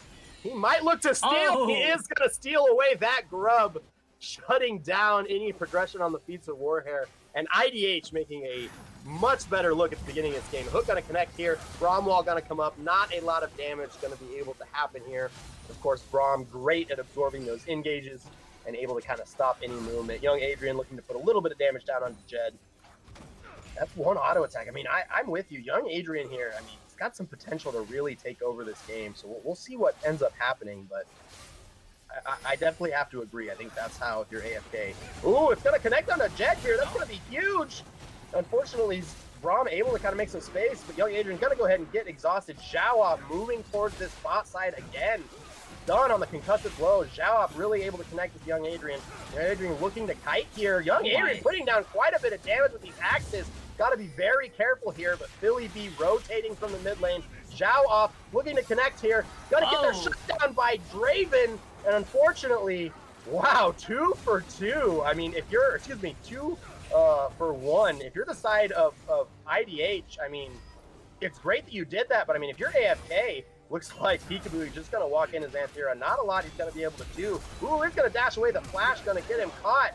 He is going to go ahead and take down Jed there. Holy cow, a lot of fighting. Ooh. AFK, I mean, you're pretty happy with that. You're in a 2v4 and you got a kill onto your character. I mean, not a lot else you can ask for, right? I mean, that's great. 8-minute bloodthirster on Draven. Yeah, that's still great. And luckily for you, like yes, Philly B picked up a kill, which is not what you want to see, but that Corki didn't pick up anything. So if anything, they're going to be still in a great position in this 2v. So definitely something to see. Fozzie Bear doing a little bit of proxying here. You can't imagine he's going to be able to stick around for too long. Of course, taking advantage of that wave about to crash. Duengo Unchanged not going to want to miss that CS. Knowing both junglers on the bot side, not a lot they can do about it, but huge fighting here in the mid lane. Across the middle part of the map. This bot lane is a fiesta. I mean, we said it, right? This is where the action is going to be. This is where we have to decide. And it's still holding true. Bloody. Yeah, they are not afraid to fight. That is for sure on both these teams. But it's always something fun to watch. Oh yeah, absolutely. And Zhao, of course, getting the stun there. But this 2v2, I mean, like you said, the Nautilus getting some great hooks in there, looking for an angle here, and he is going to find it onto Jed. The Braum looking to block, the depth charge coming through, getting a double knock up, the root onto Braum. Young Adrian looking to see what he can do. Concussive blows landing, going to slow the Draven down. Still going to be a very favorable trade for the side of the AFK bot lane right now. And it looks like our top laners are just trading, proxying, although Zhao coming top again. Getting a lot more here. Call of the Force God coming down. Not going to be able to do a ton. He is going to ultimate him away. Not allow him the opportunity to do that. And Fozzie Bear going to take down this kill. Of course, they are looking here. The ultimate going to come down. Barely enough missing. He is going to go for Xanthera. Not going to get it so far. And Peekaboo going to come and pick up that kill. But Corki picking up 2. Oh, that was such a disaster dive AFK there. Yeah, not what you want to see. Texter just went in just a little bit too early there. Yeah, absolutely. I mean, I just, unfortunately, and like we said, this Braum, I mean, diving Braum is just another interesting call. Peekaboo looking mid here. Oh, Philly B not catching him until maybe a little too late. The dash going a little bit wide, but Peekaboo trying to get in here. Philly B still going to go ahead and get the kill here. The stun going wide, and the shutdown going to go to Peekaboo for a 1-for-1 trade. I think now all we have to be worried about is the 4-1 Darius. Yeah, lethality. Absolutely. Yeah, I mean, Ghostblade usually being the first buy here. And of course, if you're Peekaboo, one of your greatest strengths now is the ability to kind of go in and invade and get some things done. Of course, he is a level up on Chawop. Repeat dive? Oh, there might be. Looks like they might look at this Braum too. Oh, Jed rotating up. Of course, we do not have a Draven ultimate. Zafira getting locked down here. Young Adrian able to enter the fight and get some damage down. Looks like Young Adrian is going to go ahead and take that kill and cash in. Unfortunately, not as many good stacks, but Philly B going to get in here. The passive, the flash forward and the takedown. Kexter, the wall kind of getting him out of there here, but they've got to be careful. Young Adrian able to put down a lot of damage. That way passive also doing some good damage. Jed here moving forward, very confident, feeling like they can take this, and Philly B going to take down a kill. Jed taking down, and IDH not going to let game 1 become a habit. Fighting back heavy here in game 2. Yeah, like IDH is up 1.5k gold now, 6 kills ahead. Yeah, There's and you just have not 4 much to grubs. Yeah, you have 4 grubs, and this bot lane, I mean, Corky's huge now. I mean, I'm sure we'll get some gold lead here. Oh, look at that ultimate. Obviously, Bradlett coming in here looking to get a shutdown pickup. And that's, I love to see that. Obviously, we're getting a little bit of some lane assignments switched up here. Philly B doing a great job rotating themselves. But Bradlett coming down to kind of clean up. And I think that's just got to be an overextension from Jed, right? I mean, let's go cash in your money. He is still down. Those adoration stacks on Draven doing a ton of work. Still down about 400 gold. But we do see the Braum up 600 gold. Those early boots doing a ton of work. Now, the biggest difference there is the mid lane. Yeah, Philly B having an 11, almost 1200k gold lead. They might be looking, the spider's going to block our hook here. Yeah, definitely interesting. I mean, IDH definitely showing us a lot better life in this game, trying to take control of these early skirmishes. Xiaowop doing a great job of being involved. He's been top twice. He's been bot lane 3 times, really making an effort here. Zenthira maybe a little caught out. He's going to use that Braum ultimate to kind of slide over. Jed putting some damage down, looking for AFK to kite back. Young Adrian going forward. Xiao trying to get some damage down. It looks like AFK is just going to be able to kite away. Zenthira looking for some concussive blows. Not going to land here. The flash going to come out to secure the getaway. This is been straight fighting for the past 15 minutes here. Yeah. It's a non-stop here. Oh, yeah. Not a lot of analyzing when it's fight, right? Nope. All right, looking at this dragon, Xiaowop, full confidence. Hey, we've got an HP lead. The wave's neutral. We have pushing late in mid. Let's take this dragon. Yeah. There's just... Yeah, not a lot here. Peekaboo running around. They actually might need to be careful giving away that prio. Philly B moving forward. Looks like, of course, the Xiaowop going to be able to take that. And Peekaboo actually kind of putting himself in a very bad position. Weaver's wall cutting them off. The Braum is going to go down, but Jed putting down some damage on this Corky. Young Adrian Jen, a little bit of a 1v1 here. The Braum going to be taken down by Philly B, by Bradlett. But this is, again, more chaos, more fighting. And a 2-for-1 in favor of IDH, who also secures that dragon. All the Forge got top lane? Oh, yeah, it looks like Fozzie Bear had a little bit of trouble flashing away. We were talking about that. You got to be careful. That turret does damage.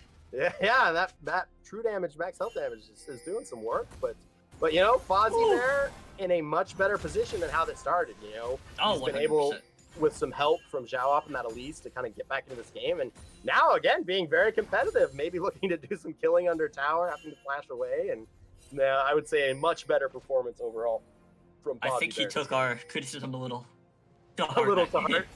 Yeah. Well, hey, that's what we like to see. We want these games to be competitive, so I want to see that all the time. Peekaboo's gonna run it again. Oh.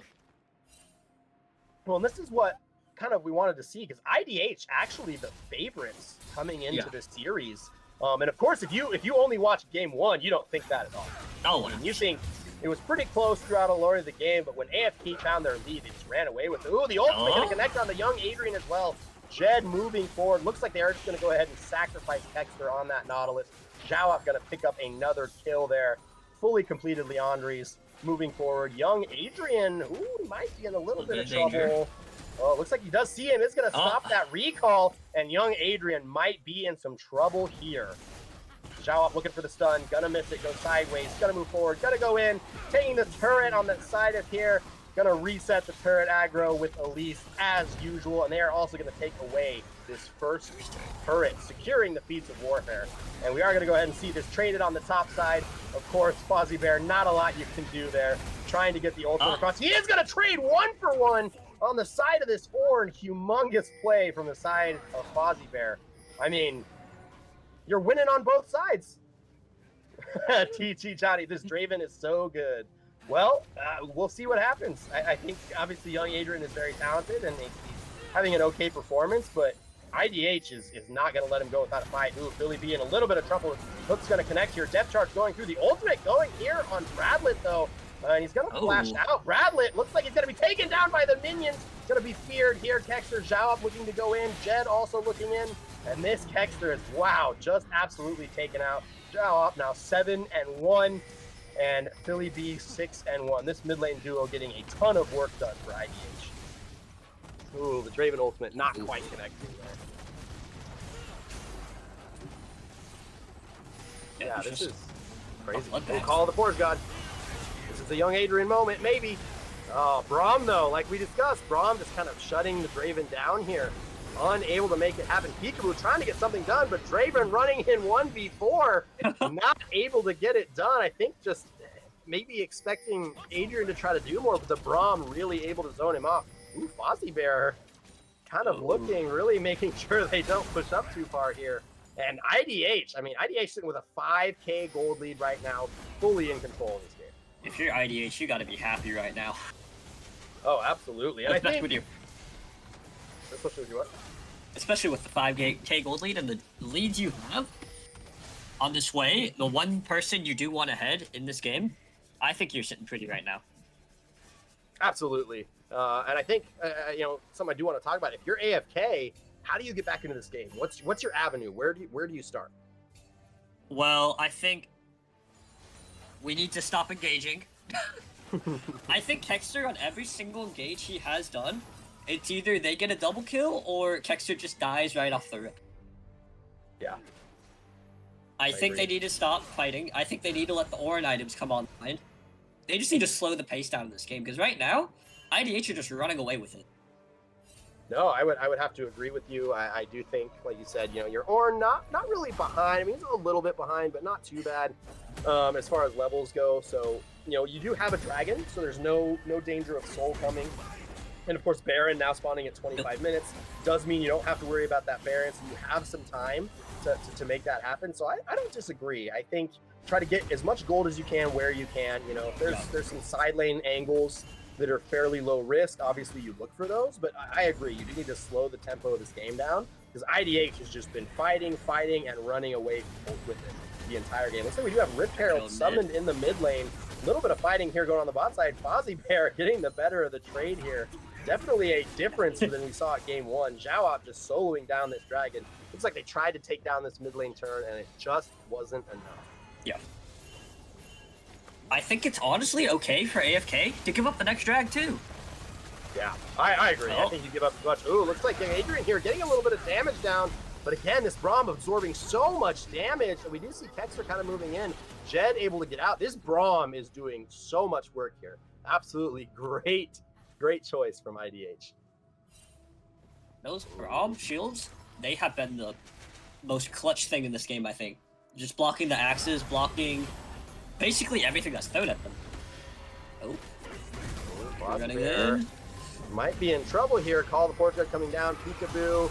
It is going to go. Oh, he's going to dodge it here with the living artillery, and unfortunately not going to be enough as Peekaboo still goes ahead and takes him down. Looks like the Otacon might be the trade, though. Uncontested. The entire side of AFK is on this top side. And yeah, Otacon's just going to go down. Nothing they can do about it. If I'm IDH, I'm happy with that trade. Yeah. Screw the Cassante, Otacon pedals. Way better.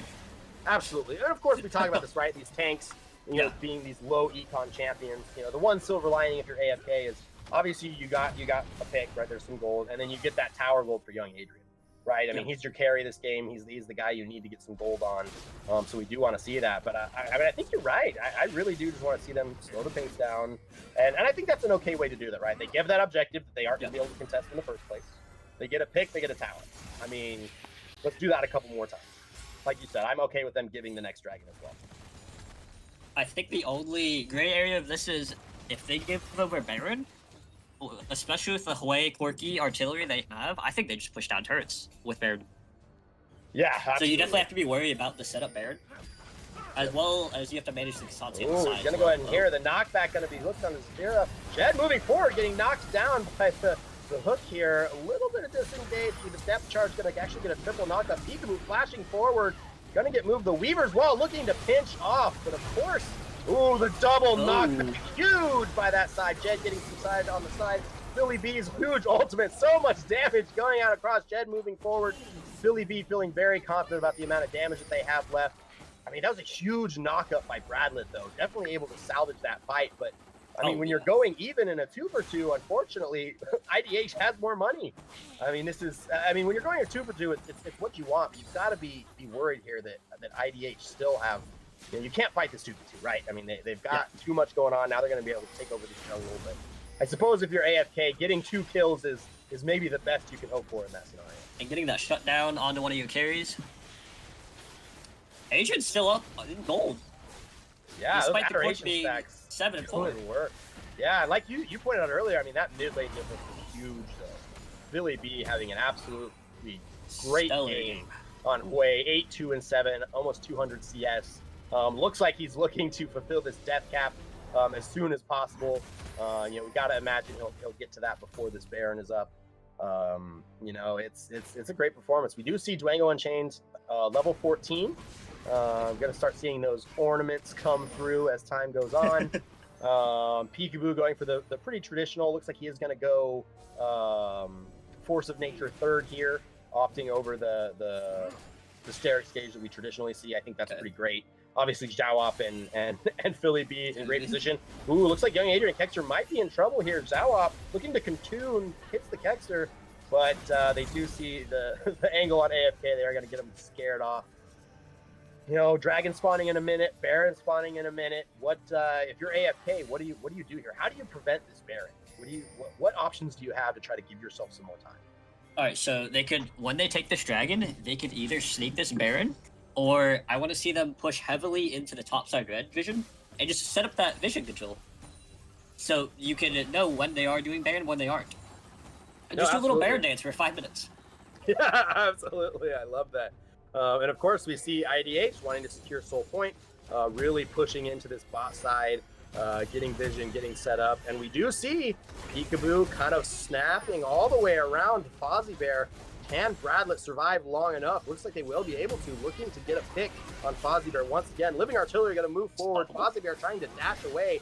Of course, ooh, young Adrian flashing forward. Call of the Forge God looking to just... No, it looks like that was the end of the Call of the Forge God. Excuse me. And IDH is looking to push forward. Whirling Death not going to make a lot happen. And they're going to get a turret and move towards Drake. So, do you think they sneak this Baron? I don't know. I don't think so. It looks like they're really trying to dive Fozzie Bear for some reason. As Peekaboo, it looks like Bradlett actually taking that turret aggro, but yeah, I don't really see what their goal is here. Maybe they're just gonna try to force this tower. Unfortunately, I mean, that's some gold, and I think that's not a bad thing. But yeah, now, I mean, like you said, they put all this vision around Baron. It gives them the opportunity. They got a good chunk of gold here. They're gonna reset, spend it, but they've got to be ready to fight over this dragon.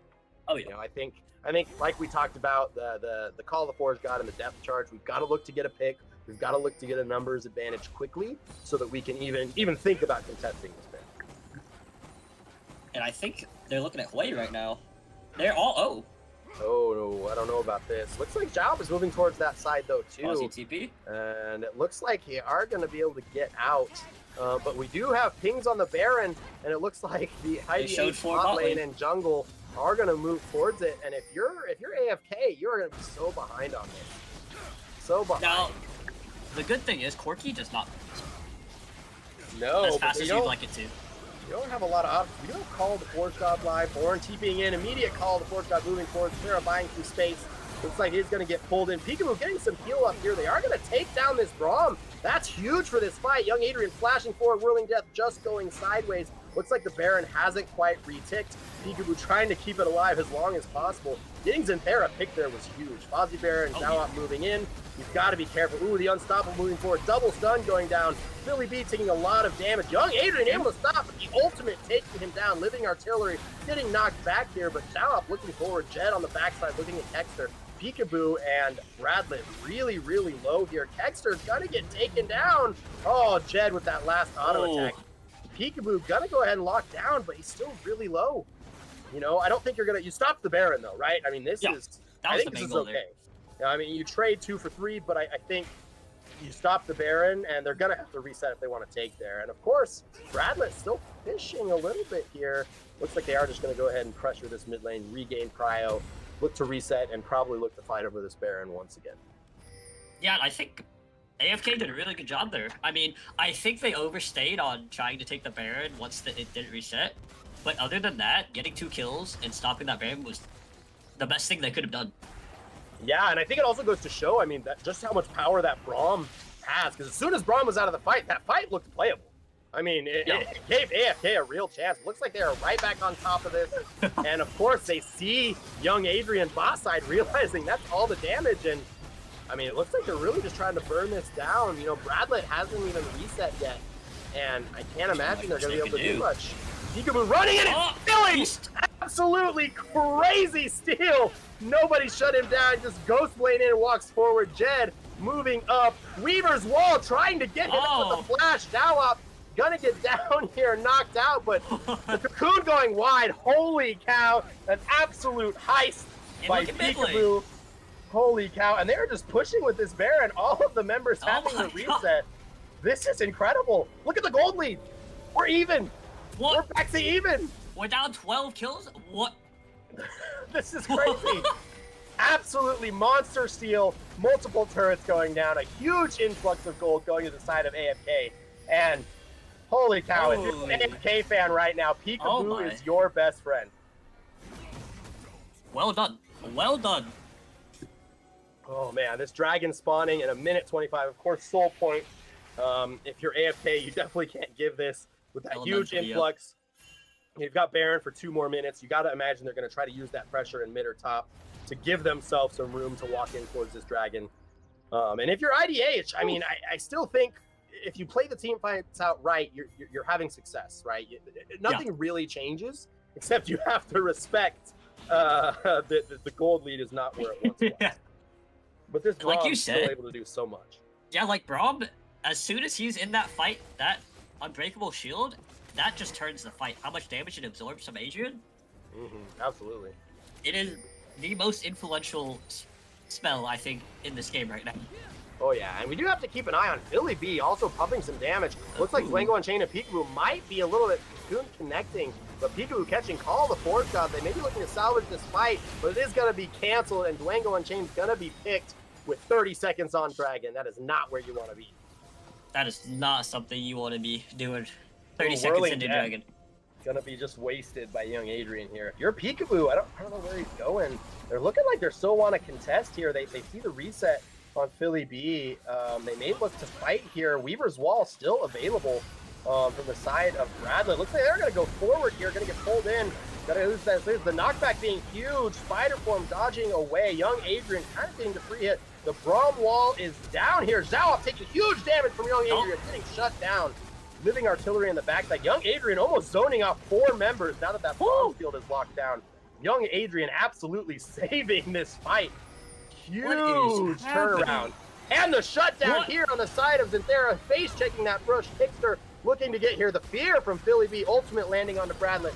Moving forward, getting some damage down. Holy cow. This is crazy. Peekaboo just taking the dragon during this time. Absolutely in a 4v5 performance. Young Adrian pulling it out on top. That extra health from Bloodthirster being paramount to success here. What is happening this game? It looks like IDH was going to run away with it 10 minutes ago. And now AFK is up 3k gold. 2 to 3k gold. And they've bought themselves so much time. You have 3 minutes on Baron. You have 5 minutes almost on Dragon Soul. I mean, if you're AFK, these ornaments are coming online. I mean, you only have 1 more ornament that needs to come through here, and it's just holy cow, I think IDH just maybe feeling the pressure, or just they need to stick to their game plan here. They're really struggling to execute in these 4-on-4 and 5-on-5 team fights. IDH, I think, is getting a little antsy during these team fights. Yeah, they, like you said, they were really running away with it, absolutely dominating in all of these skirmishes. Peekaboo just running forward and dead, making sure they understand that. But and there's the thing to think about is, just like we see here, is there's still gold to be picked up. Yeah. For AFK, because they've been so behind this whole game. That Baron steal from Peekaboo, if they win this game, Peekaboo's got to be MVP. Oh yeah. I mean, I don't even think it's close. You know what that Baron steal reminded me of? You know the drive-by. They're gonna get locked in here. Brummel's gonna lock him out. Extra being locked up. Peekaboo moving away. The Whirling Death moving in. Almost is just a little bit of a scary tool. Unfortunately, Kexter kind of hooking under tower there. Like you said, just some of his engages have been very questionable this game, and unfortunately continues to hold true. Yeah. Now I think AFK, they just need to start running at them with the Draven. Yeah. I think the Draven, he 2 to 3 hits the Corki or the Hui if he's able to get on top of them. Agreed. Without the problem. Yeah. But that being said, Kexter has to be able to land a meaningful engage. Oh, absolutely. And I think that, and I think, trying to bait out that Braum wall, with Call of the Forge God or something like that, or like you said, a meaningful engage from Kexter is definitely paramount. I mean, it's just, the Unbreakable is so much, Peekaboo in a little bit of trouble. The Cocoon gonna land, Concussive Blow is also landing. He is gonna get stopped. The Unstoppable Stun, the flash away. That extra movement speed from Celerity gonna be huge to help get him out of here. But of course, this gives IDH full control of this topside river as Baron is about to spawn. Ooh. If you're Peekaboo, you gotta be like, I don't know what I just did there. Yeah, and just face checking with not his entire team ready to support. Just very, very dangerous. But, just going to show, great item choice. Obviously, he's got the 2 tank items, the Sterix, able to help him survive. But something to think about, too, is that Sterix is now on cooldown. No flash, no Sterix. Something to be very important here. We do see the Ornn rotating. Philly B does have TP, but look at this Fozzie Bear getting push in this top side. Could be a little dangerous here. Looks like they are going to go lean over towards him. Philly B actually taking a reset here. Looks like Fozzie Bear maybe a little caught out. Could be dangerous here on this top side. We are going to get a TP. Looks like Philly B's TP in. Philly Bear as well. He is able to take up so much time. He's 4v1, but he is not going down quickly. The Living Artillery able to push him forward. Call the Force Guard coming in. Peekaboo taking it down with the Noxious Guillotine, but so much damage from the side of Philly B. Hui absolutely dominating this fight. And Bradley getting hit by the concussive blow, flashing forward. Looks like Dwango Unchained trying to stop him there, but Jawop moving forward, getting the smoke. Ooh, the Zonya's gonna be able to stop him there. And Dwango Unchained trying to salvage this fight, and he may just do it. He's gotta be close. Philly B able to kind of zone him off, and holy cow, the Hui damage there. Absolutely taking over that fight and deleting AFK. Yeah, like I said earlier, once Hui gets those 3 to 4 items, he's gonna become a monster in this game. Yeah, and he's got about AoE damage on his arm.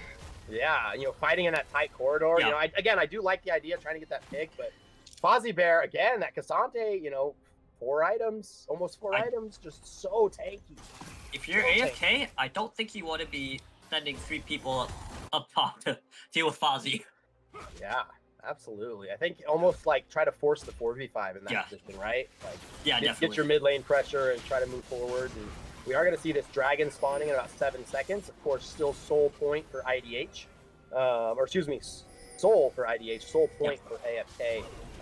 It's interesting here. I think, obviously, we have 2 members of AFK on their way here, so IDH is going to go ahead and start it up. They're just giving it. It does look like it. Yeah, Peekaboo just not able to enter full control, and that is going to be Hex Tech Dragon Soul over to the side of IDH. As all of us League players know, one of the worst souls to play into. The Chain Lightning to slows, and they're going to move right over to Bear. Yeah, with Hex Tech Soul, this Corki becomes a lot more scary. Yeah, absolutely. With that artillery. Yeah, those slows, and again, that chain lightning, just the additional damage. Of course, the blue ward gonna go ahead and spot them out. Peekaboo looking for another angle here. Concussive blows connecting. Looks like they are gonna stop him from running in. They are gonna go to the call of the fourth. It's gonna take it down. The Baron is gonna be taken down, but Braum is deleted, and as we discussed, that's 2 for nothing right now. Peekaboo taking down 2. The Cocoon gonna land that chain lightning, as we saw. Hexter gonna flash and hook the wall, unfortunately. Does look like Ornn missing. Philly B missing that ultimate. Looks like they're moving here. Kexter is going to be a huge engage for him, and he is going to find Jed. Jed flashing away, looking to try to kite this out. Baron minions being a huge help. Looks like they are going to be out. Philly B able to kind of zone, still doing incredible damage. Like we said, taking care of that Braum, that fight is so much more playable. Once that unbreakable shield gets out of the game, these fights become so much more playable, because that's like 4k damage you're missing from E. Yeah, absolutely. And here we are again, IDH with Baron. Gold's basically even, and they have Dragon Soul, so it looks like we're IDH favored again. This game is just an absolute back and forth. Did we break 100 kills this game? No. We're still a little ways away from the back. But, what you got? Oh, gonna go wide. The hook gonna be there. Peekaboo getting a little bit of that damage, but Fozzie Bear able to TP into the back line, really creating a ton of space here. Kexter getting picked. Peekaboo getting some healing up, but he is gonna go ahead and he's gonna barely escape burning. He is gonna get shut down by Philly B. Great autumn there. And they are also gonna take down Peekaboo. Just absolute domination here as IDH looks to push in to end this game.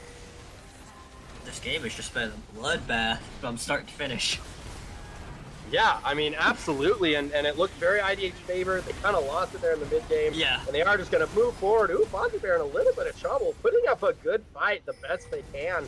But it is not going to stop IDH moving forward here and putting on a hell of a show to get this done. Looks like they are going to go ahead and take down game number 2 as we move to 1-1. We got a series on our hand. Yeah, absolutely. This game was a bang. I mean, so much was happening, so many fights here, so much back and forth. I mean, I'm sorry, Peekaboo almost stole that game away from them. Yeah. I mean, absolutely crazy Baron steal.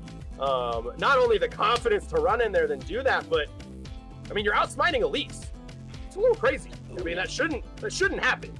Right? I mean, if they time it correctly, that really shouldn't happen. But hey, it did. And as we always talk about, when we get into these victory screens, who's your MVP? As we're going into this, looking at this ID Honeyfruit team this game, who do you give the extra kudos to?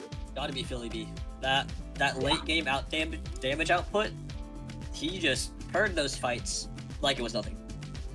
Absolutely. I mean, especially that last topside fight in that corridor. I mean, Philly B putting out so much damage, and just the zone control he was able to create for his team.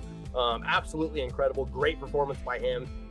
He was ahead in the laning phase. He made a couple of great rotations, and then he kept his lead, and he kept his lead, and he kept his lead. I mean, at no point was he ever behind Bradlett in this stage of the game.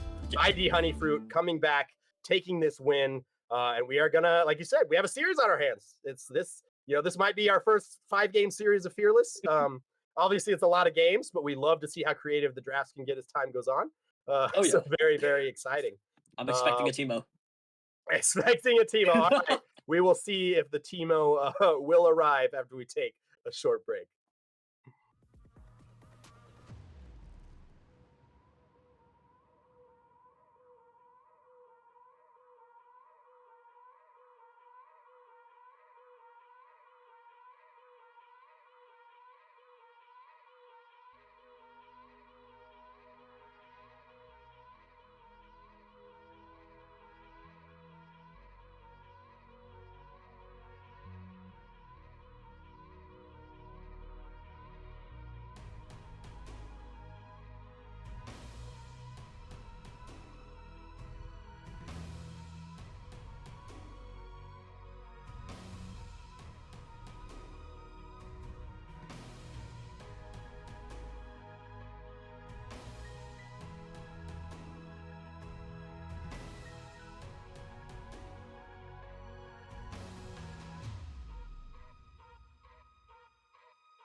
All right, and welcome back, Titan Esports fans, as we get into game number 3 between AFK and ID Honeyfruit.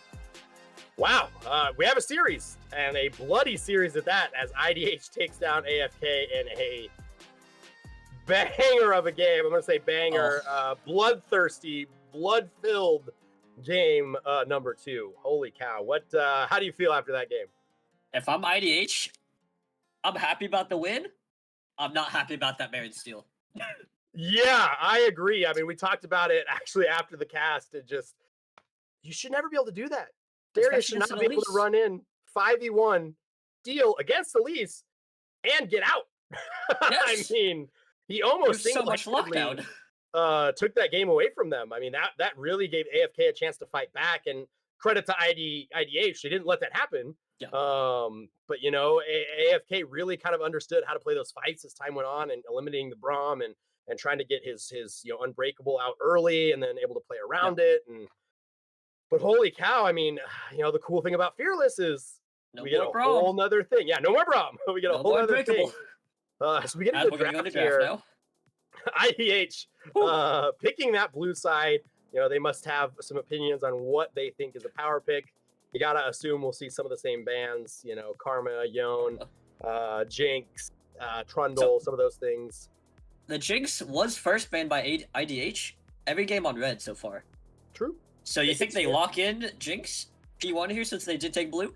Probably. I think young Adrian, even in that game, right? Still a heck of a performance on Draven. Really tried to be the carry, tried to make something happen for his team. And obviously a great performance in game 1. I wouldn't be surprised. Say, we're going to put you on a hyper carry. We're going to get you to a point in the game where you can just take over and run away with it. So yeah, I wouldn't be too surprised. I also wouldn't be surprised to see AFK ban it here if they're not going to, if they're worried about it. Now, AFK banning Trundle? Yeah, that is interesting. I'd have to look at some notes here. I don't know that IDH has many Trundle players, but yeah. Typically that's banning against Peekaboo. Yeah, maybe. And good call out. Jinx gonna be locked in for the side of IDH. And if you're AFK, you have to see this coming, right? Yeah. If you're not banning it, you saw them ban it, which means you're fully willing to give this over. So you've got to have a plan going in. Yeah, definitely. Twitch, fans called it out. Twitch is one of these fan picks that people have been saying they want to see more of as we get into playoffs, best of 5s. As the champ pools get tighter and tighter. And here it is. What's your favorite Twitch pairing? Well, Emilio it is, regardless of what the favorite is. Okay. So, personally, I love Yumi on Twitch just because it gives Yumi invisibility. Sure. And then 2 people popping up randomly at once. But Emilio is honestly a great lock-in. That W giving Twitch that extra 75% range, allowing him to trade with Jinx almost anytime he wants, is definitely a solid lock-in. But Jinx Lulu, that's always been a staple bot lane. Always a hyper carry lane. Absolutely. And I think if you look at how the drafts have gone, I mean, I don't dislike, AFK's. Oh, the Malphite early lock-in. You got to imagine Silas going to be one of the first banned down now. Actually, we're Fearless. Silas has been played. Oh, wait, yeah. It was game 1. You don't have to worry about it. Holy cow. Mel going to be banned away. This Udyr also interesting. Zawop, I think, playing it more than Fozzie Bear, but obviously both still options. The Syndra going to be taken away from Bradlet. This Malphite real early. Definitely looking for that kind of Twitch or wombo combo takeover team fights kind of moment. So we'll have to see what IDH's response is going to be. You got to assume they're going to have something. That Fozzie Bear hopefully has something in his pocket to kind of deal with this Malphite off the top side. But that Malphite, it just gives them a go button. Yeah. That 1R can turn a whole entire fight. Well, and now with Fearless, like I said, that's one of the unique things about Fearless. And they're going to lock in Jarvan. Okay. So a lot of engage. As we've talked about throughout this draft, AFK, something I've always liked about their drafts is reliable engage. Yeah. Like, we have a go button. We choose when things are going to happen, right? Yeah. And we saw that in game number 1, even in game number 2 with a loss, they still had that. And we're seeing it again in game number 3. The Azir going to be locked in for Philly B. Philly B, honestly, having a great series so far. And then Tom Kench. So this is going to lead me to believe the Udyr going to be going towards the jungle Yep. For Zhao up. And then, of course, this top side, Tom Kench, one of the biggest bullies in the top lane, even into tanks. And then Victor going to be the other hyperscaling mid laner to answer this Azir. I honestly, and again, I ask this every time we do our drafts, who do you prefer? Who do you like? I still like AFK's draft. I just, having the Malphite and the Jarvan there, it's tough. I mean, that's tough. I mean, Jinx, Lulu are great. Yeah. And Lulu gives Jinx a lot of protection, a lot of safety. But I don't know. That's a lot you got to save from. I'm really liking IDH's draft, though. If I'm going to be honest. If they can get past 25 minutes in this game, I think they just run away with the game with Jinx, Lulu, and an Azir. And then you have a Tom Kench that's just a perfect peel champion for either of those carries. Yep. But the only problem with that is they don't have a go like AFK does. Oh yeah, they have to absorb the engage, right? Well, like you said, that Tom Kench and Udyr are actually going to have to be playing back, using their abilities to really peel. That Emperor's Divide possibly also having to be a peel tool to kind of absorb that initial engage from Jarvan, and buy some space after that Malphite ultimate. Yeah, I mean, I'm with you. Obviously, the Jinx Lulu able to definitely run away with games. Azir, another hyperscaling champ. But of course, on the side of AFK, Twitch also scaling really well as the game goes on. Victor also scaling really well as the game goes on. It's going to be interesting. I agree with you. I think the Tom Kench's ability to kind of scale Udyr's ability to kind of outscale Jarvan as the game goes on. The Lulu even, getting more and more powerful as the game goes on. It is going to be interesting. I think seeing the Jinx, obviously, I would tend to overtake a little bit as the game goes later and later over the Twitch. But I struggle because, like you said, they don't have a go button. So if they don't absorb the engages correctly, they're going to struggle. I think this game really comes down to is who doesn't throw pre-15. Who doesn't give over the kills. And it'll be interesting because, as we've seen, both these teams not afraid to throw down in that first 10 to 15 minutes. I mean, both games being absolutely bloody, a ton of skirmishing. And something that we see here is a lot less skirmishing power from the side of AFK, right? The only real skirmishing champ you have is Jarvan. I mean, Malphite, not a huge skirmish champ. Victor, not really a huge skirmish champ. So IDH definitely has a little more skirmishing power in the first 15 minutes. So, like you said, if their goal is to get over 25 minutes, I think they have the better early tools to get themselves there. Yeah. So going to be interesting to see how it all plays out. Jinx Lulu versus Twitch Melio. Young Adrian, though, he's the player to watch. These Twitch angles are going to be absolutely crucial. Obviously, the Twitch on-hit build being very popular, although I don't know if you've seen this pop up recently. There's been a Hubris crit build for Twitch that has been popping up in a lot of the like Masters Diamond lobbies right now in NA solo queue. So definitely something to watch out for. I imagine looking at Udyr and Tom Kench, you're probably going to see this on the later the Rune King and maybe some traditional builds here from Twitch. But you never know. If anybody knows the tech, young Adrian's going to be the one to do it. So we will have to see how that goes out here. But yeah, so you're going to give the edge to IDH then, right? Yeah. But I have heard Twitch is a counter to Jinx somehow. Oh, from some of my ADC friends that have played these matchups, I've heard Twitch wins the lane somehow. Okay, how do you feel about the Lulu Melio side of that matchup? I think Lulu just runs away with it. Agreed. I definitely like Lulu more. Obviously, I think Melio, great at kind of stubbing off some of that engage, but IDH doesn't have it. So Melio, kind of in this situation, is just a worse Lulu, right? I mean, that Q, that soccer ball, not doing a ton of extra work here. Maybe you get lucky and you can, obviously Udyr can't just run at you. And Azir, maybe if you're really great timing, you can kind of catch him in a dash. But otherwise, it's not doing a lot of extra. Versus Lulu, definitely the champ you want if you're looking to absorb some engage from the side of AFK. Oh, definitely. And then this mid matchup, I think it's just going to be a farm fest. Azir doesn't really want to fight pre-11, honestly. And Victor, he doesn't really do damage pre-6. Well, we will actually, something to note. So Victor's level 1 is actually one of the stronger level 1s mid lane. The 45 shield that he gets on that Q if he's able to zone off that first wave of minions. So it'll be interesting to see how they do that. Obviously, the Sand Soldier placement going to be key from the side of Philly B, depending on how that goes. But Victor has a little bit more, his been nerfed, I think, twice now, that early laning skirmishing power. And that Q, I think a lot of people underestimate the ability and that shield that comes with it, taking the shield bash in your runes, getting that little bit of extra damage down. So yeah, it'll be interesting to see how it shakes out. Yeah, definitely. And then, I mean, this top lane matchup, it's just a wet noodle fight. Like you said, Tom Kench is a huge lane bully.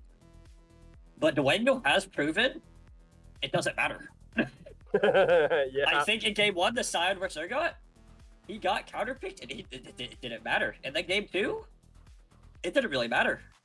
By that time, mid jungle on IDH, they were already like 2 to 3k up, so. Nope, I agree. I think Fozzie Bear had a much better game 2 than he did game 1, even with that triple kill in game 1. But all right, it looks like we are ready to go ahead and get into our third game in our best of 5 playoff series between IDH and AFK. Let's go ahead and get started. Like, we're just getting the standard 5-point. Yeah, I mean, if you're AFK, you really don't want to, if you're either team, you really don't want to be doing anything. You just want your players to really just sit back, scale, get some items on them, then team fight later. But it does look like Zhao and Fozzie might be poising to go into the red side top vision and get top vision. Yeah, absolutely. And something we talk about every game, where if you're the junglers, putting yourself in the jungler's shoes here, where do you want to pass? Looks like Zhao looking to put a little bit of pressure here on Bradlet. Might have to flash out.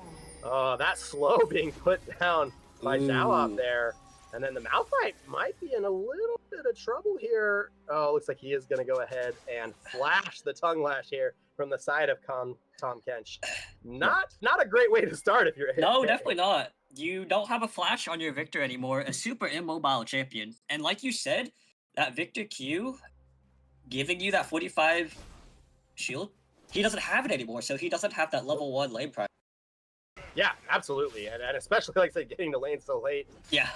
Not how you want to start. Looks like he's not going to miss any XP, which is huge here. But still, not where you want to start off this game. Definitely. And that Sand Soldier, it just allows Azir to poke as much as he wants. But it looks like we're getting standard pathing. Zhao looking to go bot lane. Go to get the strength ahead. Peekaboo starting blue. I don't see a reason to path top lane this game, honestly. I would have to agree. Of course, we do see the, Peekaboo. It is interesting. Maybe he'll just look to, free camp and look bot side. Of course, our bot side here, getting level 2, able to push, young Adrian and Kexter off this wave, getting a good trade in. But yeah, I think it's going to be interesting to see what Peekaboo does here. But it does look like he's moving towards his bot lane. They might be in a little bit of trouble here. A flash already going to come out from the side of that Jinx. Ooh, he's going to flash forward. They're going to push on this barrier coming out. Flash forward from young Adrian. The shielding from Lulu just going to be too much. Kexter taking a good chunk of damage here. That fire not doing too much, but a good try and a big thing to note: no flash on Jinx. But no flash on Twitch either, or Amelia. True. 2 flashes for 2 flashes. Of course, the jungler flash being 1. And I guess the big thing to note is look at Zhao. I mean, Zhao is now poised to look at this lane as Peekaboo takes a reset. Especially with Twitch and Emilio not having flash, if they set up this wave right, they could easily be able to hear this. Absolutely. And it looks like they're pushing into him. Zhao is here. Oh. A little bit of trading going on from Twitch. Yeah, look at you. Zhao probably... Oh, they don't see him. Oh. They don't see him. Young Adrian stepping up. Zhao looking at that. Looks like he is just going to be able to. The soccer ball not going to do much. The polymorph coming through. Young Adrian looking to try to trade forward, but no flash. And he does have barrier, that invisibility. Looks like he's going to look on Jed. Oh, and he gets the trade. Though. Absolutely. Young Adrian doing a wonderful job of being able to find those 1-for-1s. And it looks like Zhao's going to stay bot side with Zufira here and just get this wave to crash in. But yeah, I mean, hey, both your hyper carries both have a kill. And just, and just, like we said, those flashes making a huge play here. But young Adrian able to turn the best of a bad situation. Oh, 100%. Now, Jinx did go boots into a longsword and BF dagger, while Twitch just went into a slingshot. Oh. Oh, no. Oh. Oh, Fozzie Bear is still something we don't. The tongue lash is going to be a huge thing here. He's going to miss. Oh, the move speed coming out. Still going to be huge. Oh, diving forward onto Philly B. The Victor trying to put down as much damage as possible, but they are not going to be able to get it done. The flash forward by Zera. The Zao up there again, looking to bully onto this support here, and another kill for the side of IDH. Of course, securing the feats of warfare. And Zhao just going to help them shove that in. You got to imagine that's going to be a dragon for the side of IDH. Oh, yeah. If I'm Zhao, and if I'm IDH, I'm happy with my bot lane getting ahead. Given Jinx only got 1 kill off that trade, but that's still golden XP that young Adrian is losing. Yeah, absolutely. Okay, we're just going to pull off the dragon. Interesting. Yeah, I don't know about that. I mean, maybe it's just the mid lane prio giving a lot of respect over here to Bradlet, but yeah, I mean, IDH taking the kill away, but AFK gonna take this objective as we do see Zawa pathing topside towards some grubs. Yep. Ooh. Victor does have a kill. Push has a kill. Your carries do have some gold in their pockets. And that's what you want to see on AFK. You want to see them try to get ahead with those carries, but I don't know with an Udyr that's going. It looks like he's going into Leandre's. Yeah, pretty traditional. I think is the Leandre's into tank. Basically like a full tank build with Swifty boots. But I will have to say, I mean, like we talked about, Dwango navigating this matchup very well. Has a small CS lead. Really not in too much danger. He had a close call earlier, but Fozzie Bear not able to capitalize, and he's actually coming out positive on this trade. It'll be interesting to see as Jawop does go ahead. Ooh, young Adrian coming out, giving Philly B a little bit of a scare there. Jawop, of course, securing those grubs and looking to steal away Peekaboo's Raptors, as Peekaboo also counter jungling on his red side as well. They said we're splitting the map. Good luck. I'll see you next time. Yeah, but if you're IDH's bot lane, you definitely have to keep an eye on when the switch is in and out of lane. Yeah, because this switch could pop up anywhere on the map. Yep, absolutely. I think that's very true, and especially as he gets towards that first item. We do see Zalop coming in here. He's going to dodge that there. He's going to go ahead and use Unstoppable Force just to get out of dodge and take that recall as Fozzie Bear. It looks like he's just going to go ahead and let the wave crash. Nothing too crazy as After Effect just cleared his jungle. Yeah. I mean, if you're either team, I think you're okay with just kind of sitting back and just saying, hey, we're going to trade drag for grubs, or we're going to trade grubs for drag. And just letting your carry skill. The name of this game is who hits their power spikes first. Yeah, absolutely. I think it's going to be very important to note as these level 6s come online. Yeah. So, of course, we have level 6 for Peekaboo, that Cataclysm being a huge option here. And then, of course, young Adrian also looking to spray and pray, going to be a huge tool for them to use. So it'll be interesting to see how things go. And I'm very curious. Soccer ball again. Ooh, Peekaboo looking. Still no flash. Oh, flash just coming up. Excuse me. Cataclysm going down. Flash being blown from the Jinx there. The flash also being blown from Peekaboo. Just behind on that flash timer, unfortunately. But hey, no flash on the Jinx now. If I'm Peekaboo, I'm happy. Yeah, that's a regankable lane. That's also a Jinx who can't get away from the spray and pray as the game goes on. So very interested to see how that happens. Now, correct me if I'm wrong. I think Twitch spray and pray just beats out Twitch Jinx any time of the day. Oh yeah, absolutely. Obviously we'll have to see with the Lulu being there, polymorph and those options. But yeah, the range that you're given, and just the obviously the increased attack speed, it's definitely something very difficult for Jinx to deal with in that team. And a key thing to note in these team fights, if IDH do fight in a corridor, that Victor ult after that first kill, it grows exponentially. So they do have to be worried about that. Oh yeah, the upgraded Victor ult now doing a ton of damage. Like you said, as the game scales on, that's definitely going to get more and more. And not only the Victor ult, but depending on how this Twitch builds, Runeant's Hurricane being a potential option. Yeah.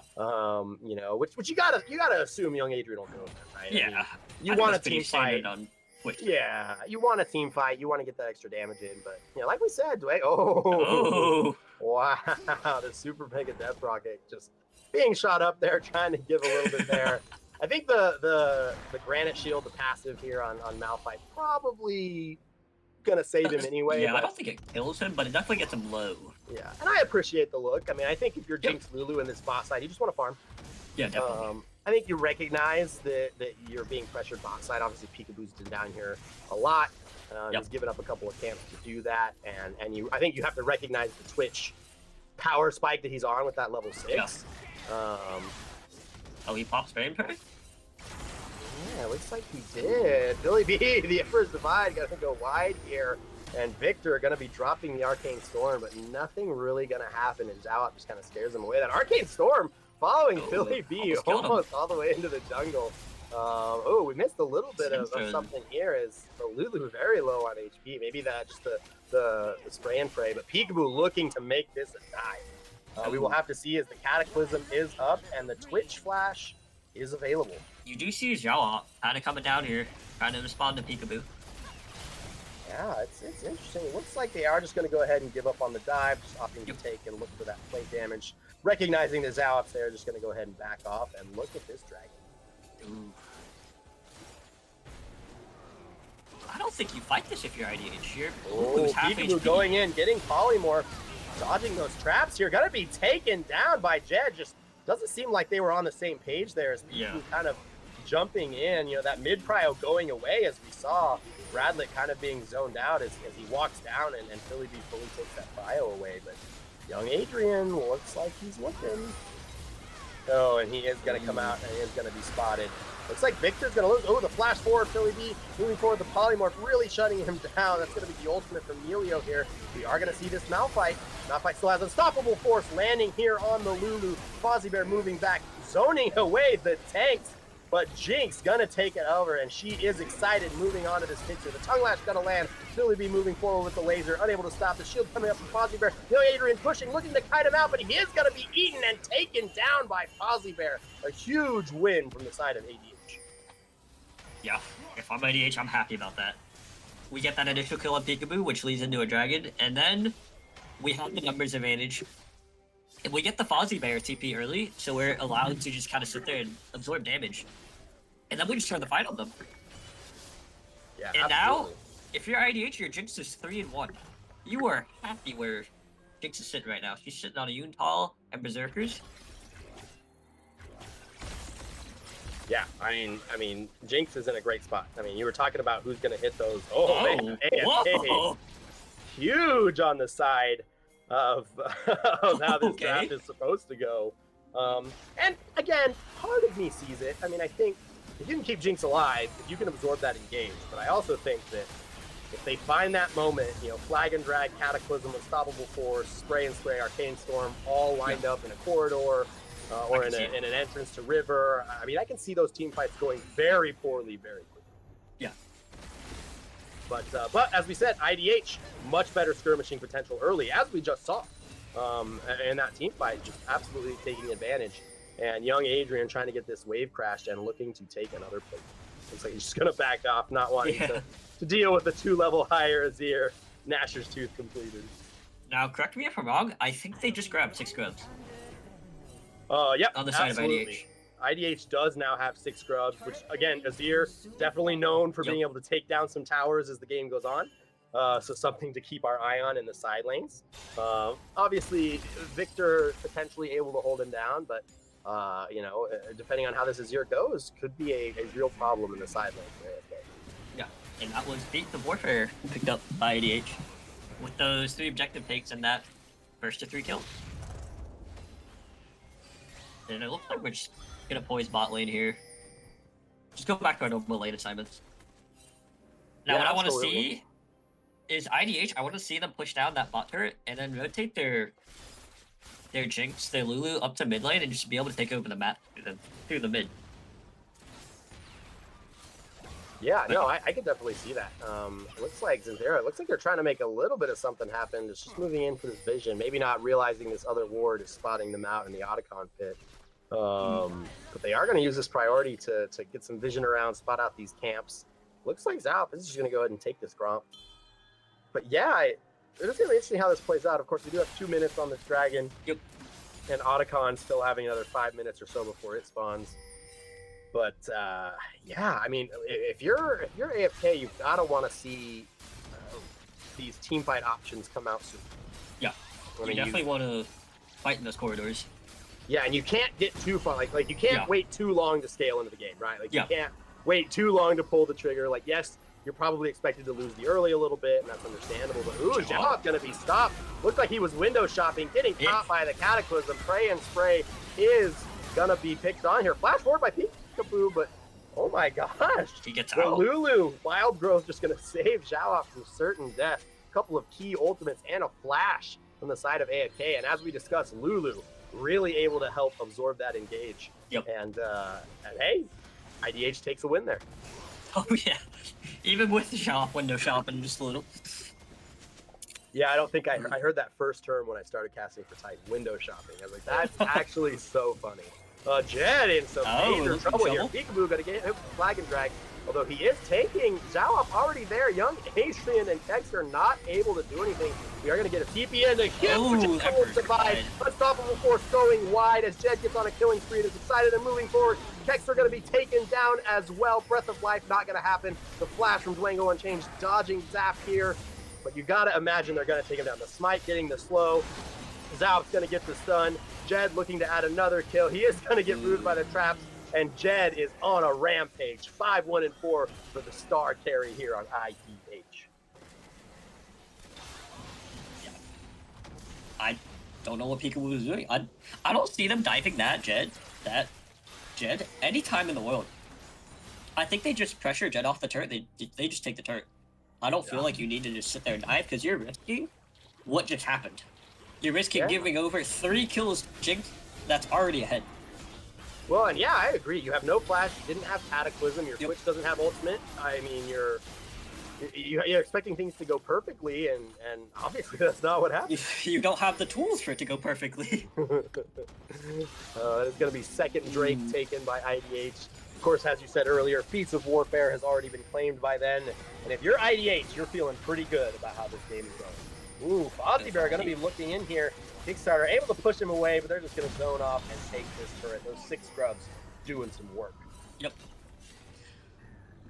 Yeah, IDH has a 5k gold lead 17 minutes in with a scaling comp. They are, if I'm IDH, I'm smiling ear to ear right now. Yeah. And again, this goes to show, I think this execution has been very good. Yep. Their draft has whatever Pro Comp says, their draft has given them some early skirmishing tools with some scaling options. And well, again, I still tend to agree. I think AFK, the way their comp should function, should give them a huge advantage. But of course, if you're down a bunch of gold, they are down 4k gold at 17 minutes. If you're down a bunch of gold, it's not going to matter. As Dwango Unchained going to go ahead and take that tower away in Fozzie Bear's face. Billy B, Emperor's Divide, getting on the Peekaboo here. He's going to be pulling out the Polymorph. Jawop moving forward. The flag going to go down. No drag available. And that is another kill for IDH getting picked out here. Yeah, it just looks like IDH running away with this game. They're invading when they don't have cryo. And they're down 5k gold. So IDH just running up to them and say, hey, here's my wallet, take it. Absolutely. I mean, yeah, it goes to show. I mean, like you said, IDH is supposed to be favorites coming into this. Obviously, game one, I think AFK played it very well and was able to capitalize on what had happened. The Tongue Lash going to go wide here. Twanko just going to run out. No Heartsteel proc for you today. And Fozzie Bear just going to have to settle for those minions. But yeah, IDH just, I mean, getting more and more comfortable as the game goes on. I think they don't want to have another 35, 40 minute game on their hands. Yeah, the best of 5. You know, and these best of fives, if you have a lot of long games, I mean, you've got to start questioning the endurance and the mental acuity of teams as it goes on. You know, something I like to mention a lot is people don't give enough credit to the mental acumen you have to play this game at a competitive level. And it's tough sometimes. Especially when you're losing. I mean, it is tough to recover from those. So we'll see, but IDH looking really great in their spotlight. Yep. And like you said, going to game 5 with 30 to 40 minute games, you're pushing like 4 hours of game time at that point. Yeah. And I don't know about you, but my brain goes fried after about game 3. Oh yeah, I'm a three games of ranked a day, no more kind of person. So I feel I kind of hit my limit after that. So definitely a struggle. Even for these guys who've been playing it, and that's what they do, right? They play League all the time, but still, those power sessions, you know, not able to do much. Looks like Zalop got a look here. Dwango Unchained, of course, he does have the Unstoppable Force, going to use that just to get out. The Zap going to go wide. The Traps gonna have anything really happen. Of course, you know, Flame Chomper's taking a second to activate there. And Malphite being Malphite. Although he is only on one item. I see it, but they are going to look at this Otacon as AFK looks to go ahead and push down that mid lane. They are going to use the Rift Herald, so this could be a good avenue for them. Peekaboo going to go in, opting not to use the Cataclysm there. Fozzie Bear already starting to rotate. But yeah, I like this. I mean, if you're AFK, good damage on the Super Mega Death Rocket. Peekaboo dashing forward again. Fozzie Bear coming in. Looks like the Emperor's Divide gonna go on young Adrian. Philly B on a killing spree. Cataclysm, but Fozzie Bear gonna eat him and take away a double kill for Philly B. Huge pickup from IDH. Grabs the Otacon, defends the tier 3, takes a couple of kills, and Victor moving forward, getting a little bit on a Lulu, but yeah, imagine it's not gonna do much. Flame Chomper's going wide, Zap going wide. Dwango Unchained trying to absorb and defend this tower as best he could. If I'm AFK, I think we don't need a go button anymore. We need a let's relax button. Yeah, absolutely, and they're just going to take it right in Dwango's face. I mean, this Jake's able to play around that turret aggro very, very well and get some good damage down, while Zalop just takes away the turret. There's not much you can do as Dwango. Unless you walk up and you just eat Jinx autos for free. Yeah, well, and like you said when we were talking about draft, the Devour from Fozzie Bear has been absolutely crucial in all these skirmishes. You know, able to secure a kill on young Adrian earlier, able to save Philly B and turn what could have been a 1-for-1 into a 2-for-0. Just absolutely incredible as IDH goes ahead and picks up that third dragon and sets himself on Soul Point. Yeah, if I'm IDH, I just want to push down that top lane now. Send everybody top lane, push down that tier 1, and then just go ahead and sit up Baron. Because at this point, you're up 5k gold. All your carries have their power spikes that they need. I don't see a reason why not you just force down Baron at 20. No, I 100% agree with you. Like you said, get that top turret down, get some vision. You know, give yourself the opportunity to space correctly with correct vision so you don't get womboed, right? And I agree, fight.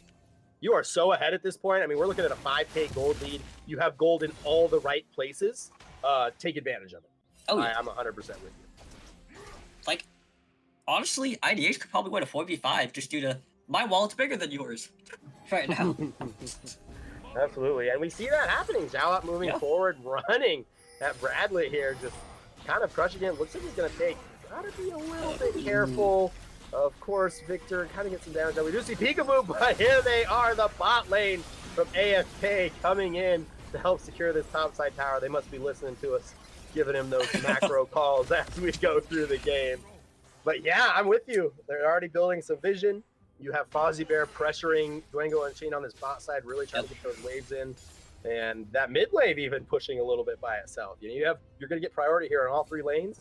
And like you said, I'm with you. I want to see a Baron at 25 minutes. I don't think we've seen a Spare and Bond rush often this split. So I definitely like to see one now.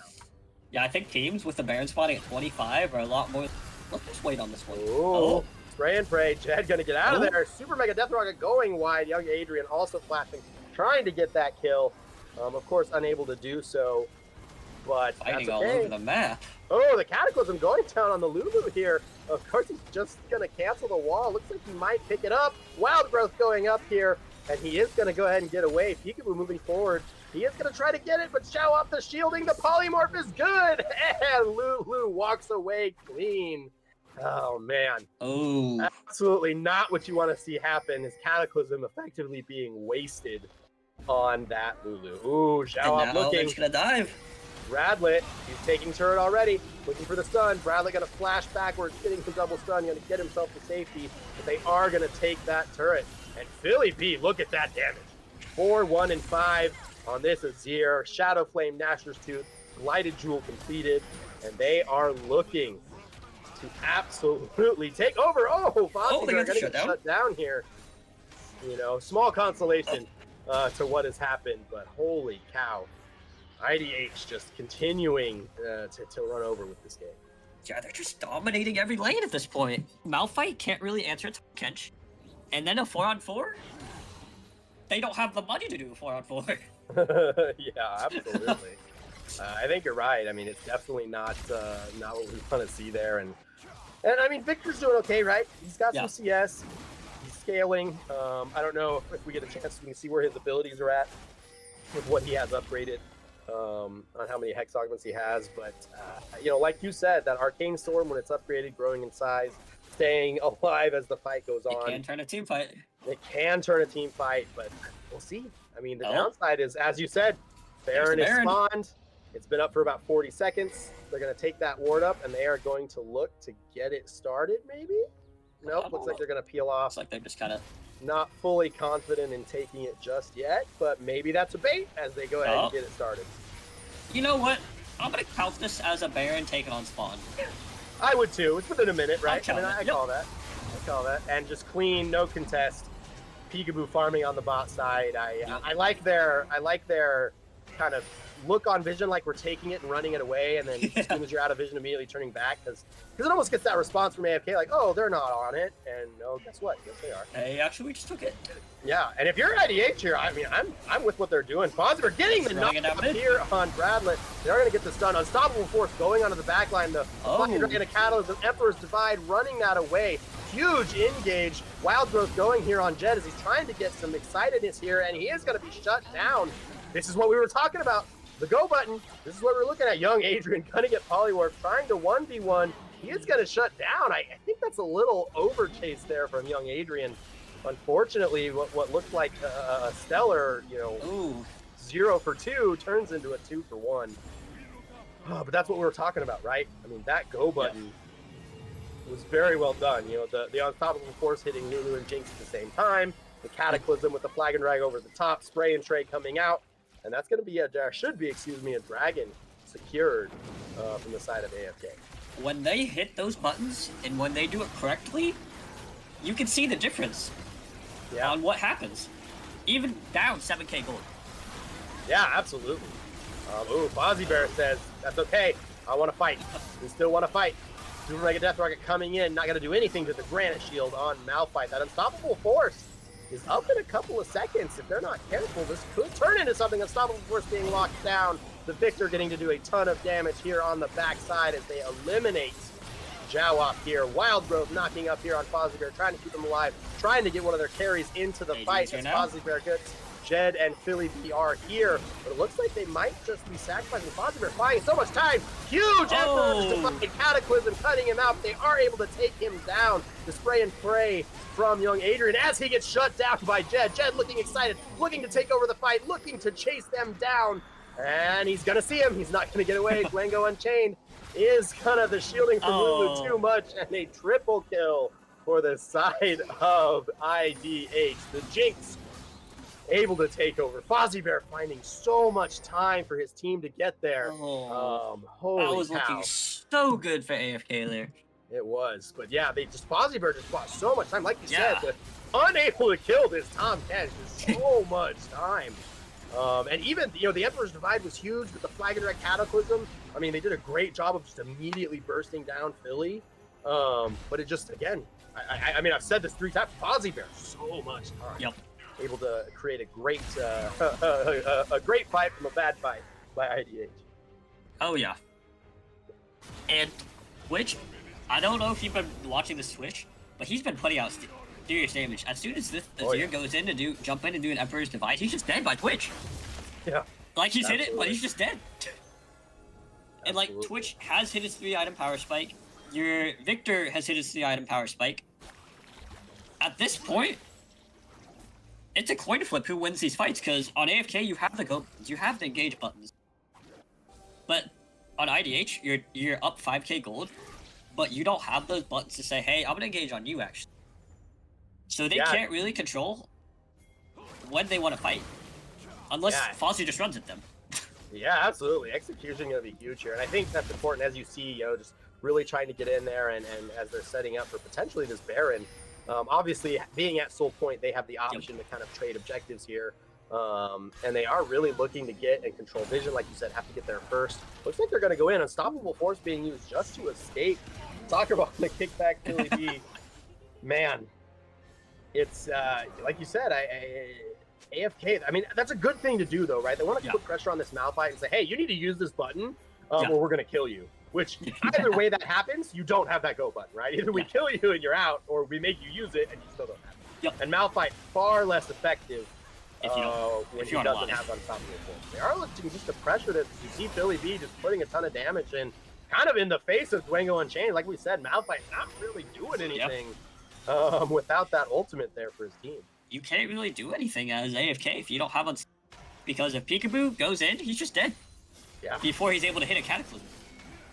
Oh yeah, Peekaboo just has got to find the right angle. Young Adrian looking here, but did see him go invisible on Vision, so I can't imagine too much. But they are going to go ahead and secure this turret, maybe looking to secure the inhib. Unstoppable Force, looking about 15 seconds left, a little bit of time to think about. I think if IDH, you got to get out. You got to be careful here, because if you overstay, all right, they're going to get out. But that Unstoppable Force coming close to cooldown. But that's some heavy pressure on that top side as Baron is about to spawn in 52 seconds.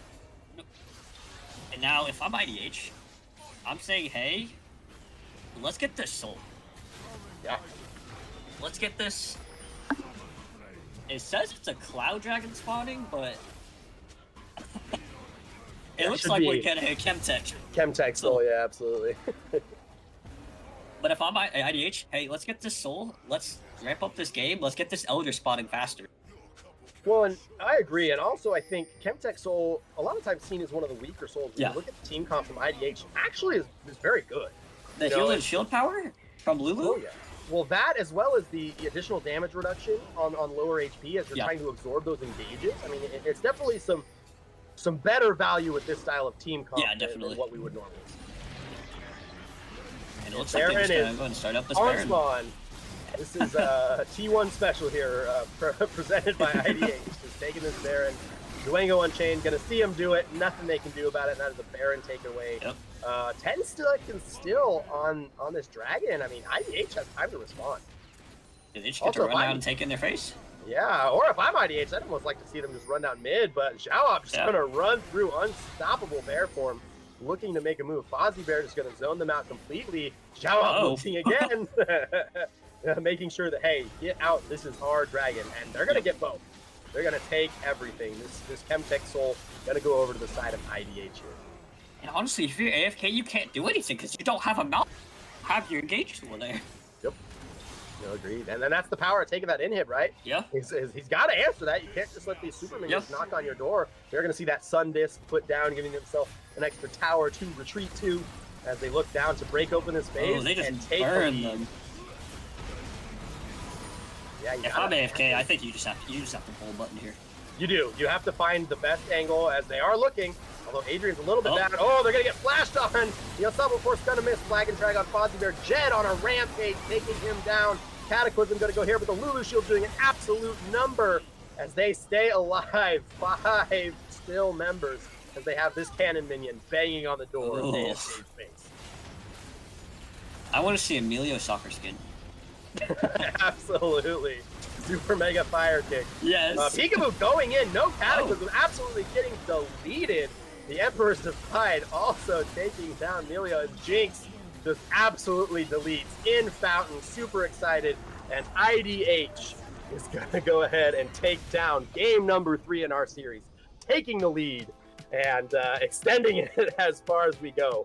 Much better performance from ID. Yep. Very much, they had the game from the beginning. They kept their lead.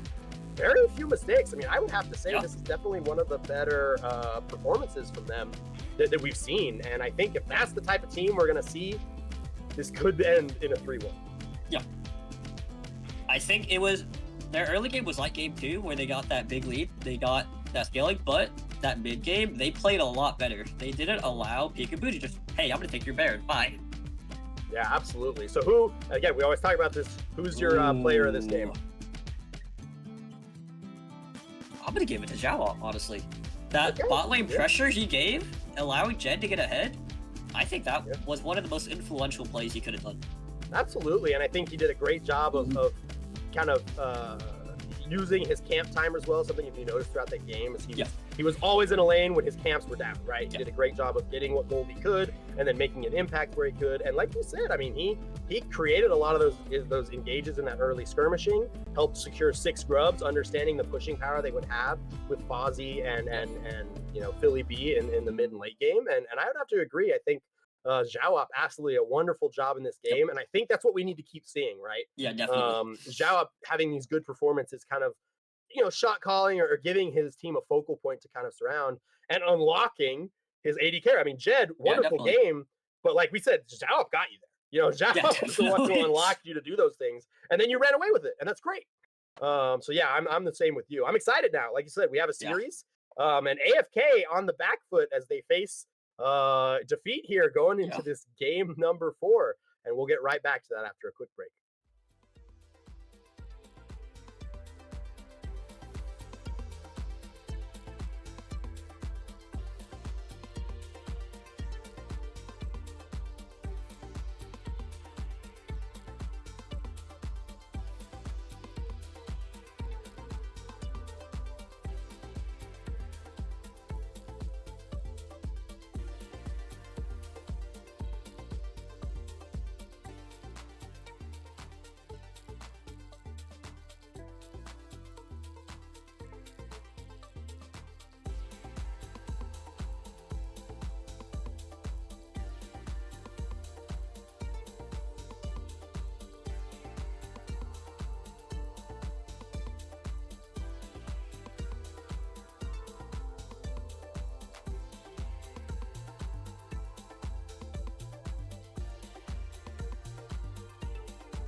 like do do do do do do do do like do do do crazy oh oh oh crazy oh oh oh crazy crazy oh oh crazy oh oh oh crazy do do do crazy do do do crazy do do do crazy do do do crazy crazy do do like do do do do do do do like do do do crazy oh do do like do do do do do do like do do do crazy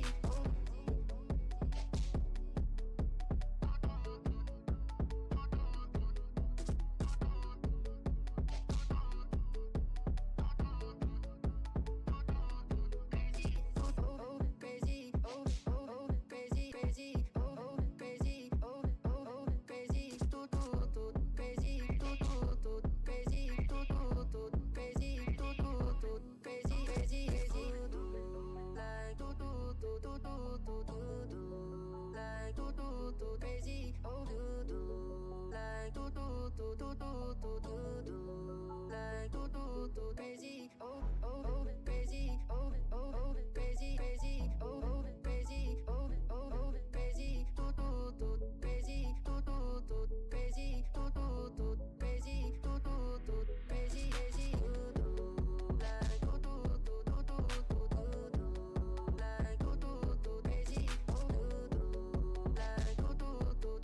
Oh, welcome back, Titan fans, as we are getting ready into draft for game number 4 between IDH and AFK.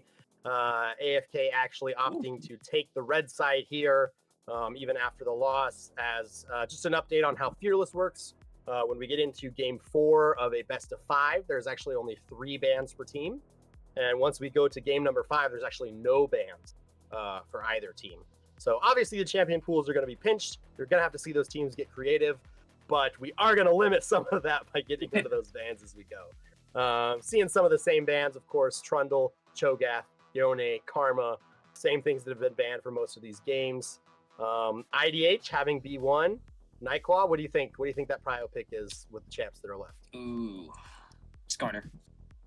You think we're going to see it? That champion has always been stupidly broken. I don't know. His clear is so bad, man. It is, but I don't know. The CC ability and just his I'm just a tank ability, it's just unignorable. Yeah, I'd like to see Maokai. I think Maokai, I have a soft spot for Maokai, but we are going to see the Poppy locked in. Maybe they're anticipating with some of the picks left. I know Callista obviously still open, no Ash up as like the traditional counter. So Poppy does kind of like steal that away. They may also be a setup for IDH to take Callista themselves, as Mundo going to be locked in R1, likely going top lane.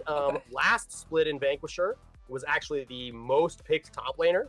But we also see Mordekaiser. Looks like production letting us know we're having some errors with the sheet, so we're gonna be quiet for just a minute. And here we go. There's the Nyla. There we go. This is the power pick. I do like to see that. Maokai, as we talked about on the side of AFK, I'd love to see that. Nyla, also a champ that we discussed, has been one of the fan asks of like, this is a champ we want to see. Nobody plays Nyla. We want to see this happen. And AFK answering the call. Amumu going to be locked in. Of course, we do have the Curse of the Sad Mummy bullet time combo on the side of ADH, a personal favorite of mine. And then Soraka going to be locked in. That silence, very underrated in team fights. I do think this gives them a pretty strong potential on the 2v2. Obviously, we'll see what gets paired with this MF. And then again, we're going to see Yuumi banned on here, guys, just as a reminder that we don't actually have any bans. All the Yuumi hate from the team here.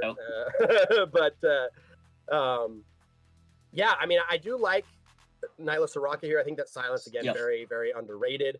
Young Adrian being a very confident and well put together player, I think has the ability to really try to push that experience lead and then try to pick on that 2v2, right? I mean, we saw the Draven Nautilus game. Obviously, they had a great 2v2. That wasn't really the problem, right? Even with the Braum really shutting down young Adrian, they still executed that 2v2 pretty well.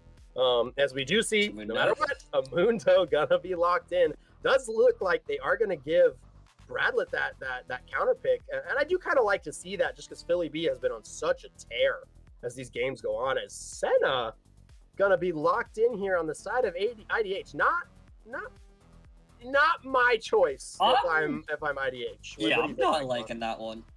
I don't think Senna has. She has great lane pressure against Nyla, but really, what does she do? Yeah, the Swain gonna be the lock-in for Philly B. I do like the Swain. Obviously, provides a lot of space in team fights. The Syndra gonna be picked up for Bradley. Really looking at that scaling carry. It's interesting. We don't. Maokai's really kind of the only engage option that AFK has. Obviously, Nyla wanting to get in, wanting to fight with the team. That ultimate, really bringing in a close range combat style. Yeah, definitely. I see some kind of anti-synergy in AFK's comp. IDH's comp, I like it if Senna was anything else. Senna's not my favorite pick here. But I do like Amumu. I like Swain. Poppy top, I think, is okay. I would almost prefer to see that as a counter to something, but it does stop dashing from Nyla. That's it, but I mean, that's something, right? I mean, we'll see that as we go on. I honestly think you could have thrown the Poppy support and then just grabbed anything. Yeah, anything. Yeah, I think there are some other options here. I don't know. Senna kind of throws me off. Like I said, I think I still want to give the edge a little bit to IDH's draft. Like we see that combo, if executed correctly, the Curse of the Sad Money bullet time can be absolutely devastating. Fighting in those corridors and in those those tight corners and entrances into those objectives. But on the side of AFK, I mean, I think you want to be pathing to this bot side, and you want Nyla to try to just run away with this game, because when Nyla's ahead, that dash that she has, the ability to just get onto that back line, and play aggressive is absolutely detrimental. It's killer. It does a ton of work. Yep. And then Syndra kind of is your backup, scaling option as the game goes on. Still great, but we'll have to see how it plays out. I like Senna really puts me off. I don't know what else to say. One thing IDH does have this game that they didn't have any of the other games, have a go button in a move. Mm-hmm. They have a, hey, I'm going to engage on you this time. Yeah, absolutely. And if you're AFK, I mean, you've got some options here. I mean, Maokai obviously has a lot of engageability and disengageability. I think Mundo is not going to be too upset about this match, in the top lane. And I look at the side of IDH, and really, who's going to be killing Mundo at 30 minutes? Nobody? I don't know. Right. I don't know who it is. So there's definitely something to think about. I think as the game goes on, and even Maokai is going to hit a point where, Swain, you're not killing Swain either, but also, this Mundo is just going to continue to beat on you and then stack this Heartsteel over and over and over again. Yeah, definitely. So we'll have to see what they do. Obviously, the Black Cleaver being a traditional choice for Senna now, with her, many, changes to kind of get her out of the damage role and the AD carry-esque role. So we'll have some options there. But overall, Mundo, especially if he can get any sort of lead, is going to be a pretty big issue from the side of IDH. Yeah. So I think Soraka Silence, man, I think it's so underrated. I think it's the huge key in a lot of fights. Is not being, if you can't press your buttons and Nyla just one-shots you or Syndra just one-shots you. What are you going to do? What are you going to do, right? What are you going to do? So there's that. And it is interesting. I will say that Soraka, obviously, positioning is going to be paramount for Kexter. Which I think is probably something we could give a little bit of criticism for throughout the series. Is a little bit of their decision making as far as what engages they've had and some of their positioning. But if this Soraka really can kind of stay on the back line and avoid this Curse of the Sad Mummy, this big stun combo from the side of IDH, I think Soraka can carry them through these fights, especially the more extended that they go. And I mean, Soraka late game healing is absolutely insane, especially with a Nyla. Because I think Nyla's passive gives another 10% healing and experience. Yep, not ultimate that you can gain healing on too is. They're just automatically gonna have a level lead bot lane, as well as you want this Nyla ahead. You want her to hit 3 items. You want her to just go in. I'm in your face. You're gonna die. Yeah, Nyla being one of the creative AD carries that can actually build some bruiser items. Death Dance, a popular option. Obviously AD carries have some flexibility as far as that non-crit item that they pick, but looks like we are finally ready to get into game number 4 here of our best of 5 series between IDH and AFK. This playoff series has been a banger so far. So much fighting. IDH finding their footing as the game has gone on, but AFK not willing to go down without a fight. Yep. Holy cow. I mean, be all end all. What before we look at pro comps here, which team comp do you think has the edge? I think AFK has an edge here just due to the way they drafted. They have a lot easier comp to execute. Agreed. And I think when it comes down to these leagues, when you want to challenge Grandmaster level leagues, I think easier comps to execute is the way to go. Yep, and pro comps does show us IDH slightly favored, 51.37%. Not too terrible. Obviously, AFK had the extremely 64% favored draft last game and lost. Yeah. Draft scores not meaning everything. But we'll see how it shows up here. Obviously, the Senate little early vision. Yeah, getting a little bit of a trade there, trading that auto for a ward, but nothing too crazy happening. Standard 5-point. Nobody really wants to throw the game level 1 yet. Right. We don't want you to either, to be honest. Yeah. I mean, Peekaboo is starting bot lane again. He's packing towards top. Yeah, I don't like that. Unless he's gonna 3 camp again, right? Yeah. I mean, we've seen him 3 camp and then recall and go. Looks like they're going to lose out a little bit there. Just young Adrian not taking a great trade. Obviously, MF really great in those short trades. Yeah. Obviously, Senna gonna out damage the Soraka early, gonna zone them off the wave here. Definitely not gonna hit level 2. But yeah, I'm curious. Peekaboo pathing towards this top side. I mean, like we said though, if this Mundo gets a lead, I don't know how. Yeah, who kills him do anything. And Poppy, you know, obviously they gave Fazbear this Poppy, but you know that was not seeing the Mundo. That was really putting him in a position where, well, this is what you're playing, and you know, figure it out, whatever you're playing into. I think they originally planned for the Poppy to go bot lane just because they saw the Nyla. Yeah, I could see that. Because it's definitely a flex. Yeah, I'm curious where the Senna came into play. And maybe it was this. Maybe it was they wanted this prio early. Yeah. They wanted to be able to get the push and try to slow down the Nyla. Maybe that was their goal as far as how they wanted to do that. Oh, the root landing there. And it worked, obviously, right? I mean, that level 2 spike that Nyla can be known for was taken away just by that push level 1. So I can see some of the value there for sure. And just like one thing you don't want to do when you're facing a Senna is just let her auto attack you. Because she is a forever scaling champion, so if she gets stacks in lane, it's not going to be a fun lane when she hits 40 stacks, because you just can't touch her at that point. Yeah, that additional range absolutely doing some work as the game goes on. Looks like here some pretty even training, slight experience lead, excuse me, from Dwango, but should be caught up here very quickly. CS pretty even. Something to note in this bot lane, huge CS lead for the Misfortune. Yeah. Definitely not how you want this lane. Oh my gosh, huge pick onto the Soraka here. Nyla trading back pretty good though. Young Adrian getting some damage. The Amumu looking, maybe be looking to dive here this early, really putting the pressure on this Nyla. He is going to get the stun here. We're going to get the silence underneath.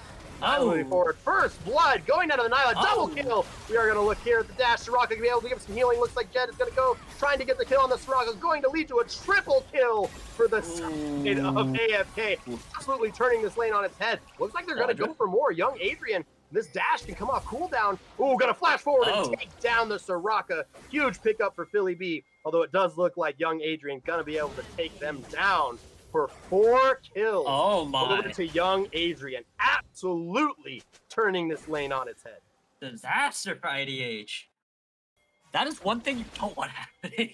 You're giving a quadro to a Nyla that you want ahead.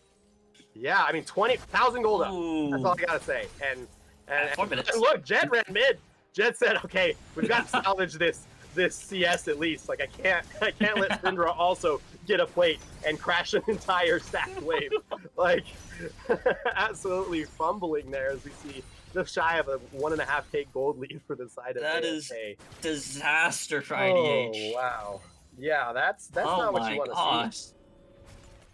I mean, I like their idea, that pressure, I really did. And as we see here, Dwango Unchained, able to push out Fazbear as this lane has gone on. You're going to get him to take his TP here, of course. But, man. I hope every Mundo player, when they hit Qs, I hope they're just giggling inside. Absolutely. But yeah, I mean, this Nyla's 1K gold ahead at 5 minutes. That is definitely something you don't want to see if you're an IDH fan here. Yeah, and it's interesting. We have a little bit of a swap just with the Nyla Soraka into Swain Senna right now. And it looks like they're just using that to kind of make sure we have prio for this dragon. Obviously, Syndra will get to a point where she can have perma prio, but right now the love tap passive and the ability to auto attack huge for getting that prio in the mid lane. And now, I mean, this Nyla is you can just do anything she wants. And when they hit level 6, I would expect all engage. I mean, I would expect young Adrian even before 6, honestly. But I think level 6 specifically, you know, that flash timer on Jed is something to keep an eye on. It's very close to win. Ooh, Mundo hitting the level 6, able to stay up here. That maximum dosage able to keep him alive, but close trade as his passive comes back online. Yeah, I mean, Mundo is doing exactly what Mundo wants to do. Survive lane. Yeah, pretty much. Ooh, Philly B getting a good trade there as Syndra gets that wave shoved in. And I think if I'm AFK, I just want to focus all my resources down on this bot side now. Keep getting Adrian ahead. Yeah. Let him just snowball this game out of control. Yep, and as we do see that, Zhao going to cancel his recall there, just to ensure that Peekaboo not able to do anything extra, as they do kind of rotate themselves while they have this timer in the bot Yep. side.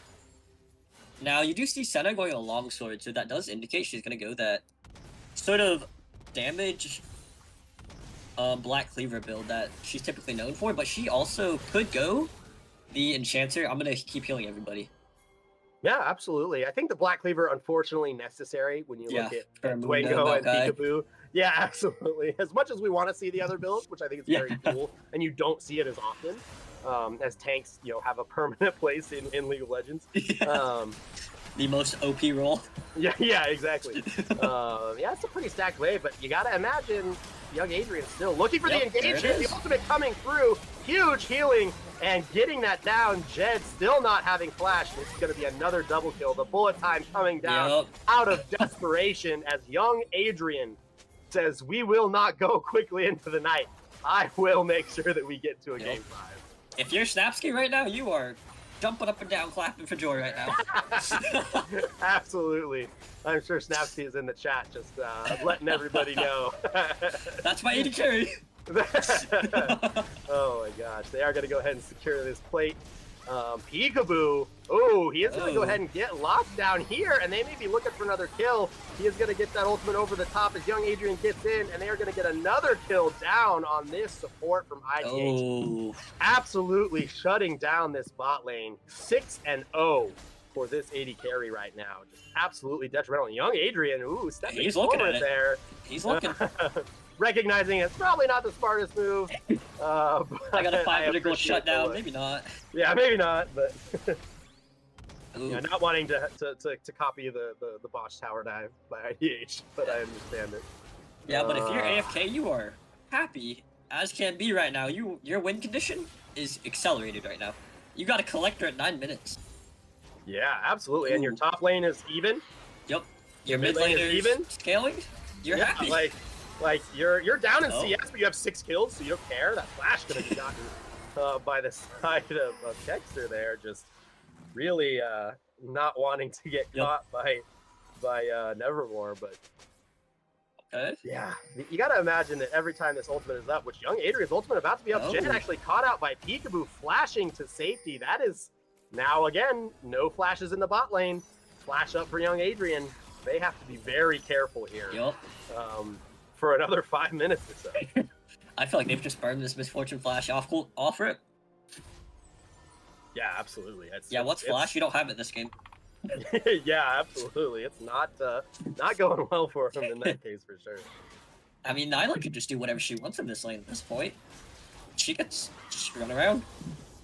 Especially without a flashless bot lane. She can just perma-dive them on repeat. Yeah, and I think that's what we talked about. I mean, the key to this AFK comp is you have to get this Nyla ahead. Yep. I mean, when you're drafting Nyla, you're not saying, yeah, we're going to sit back and see how it goes. No.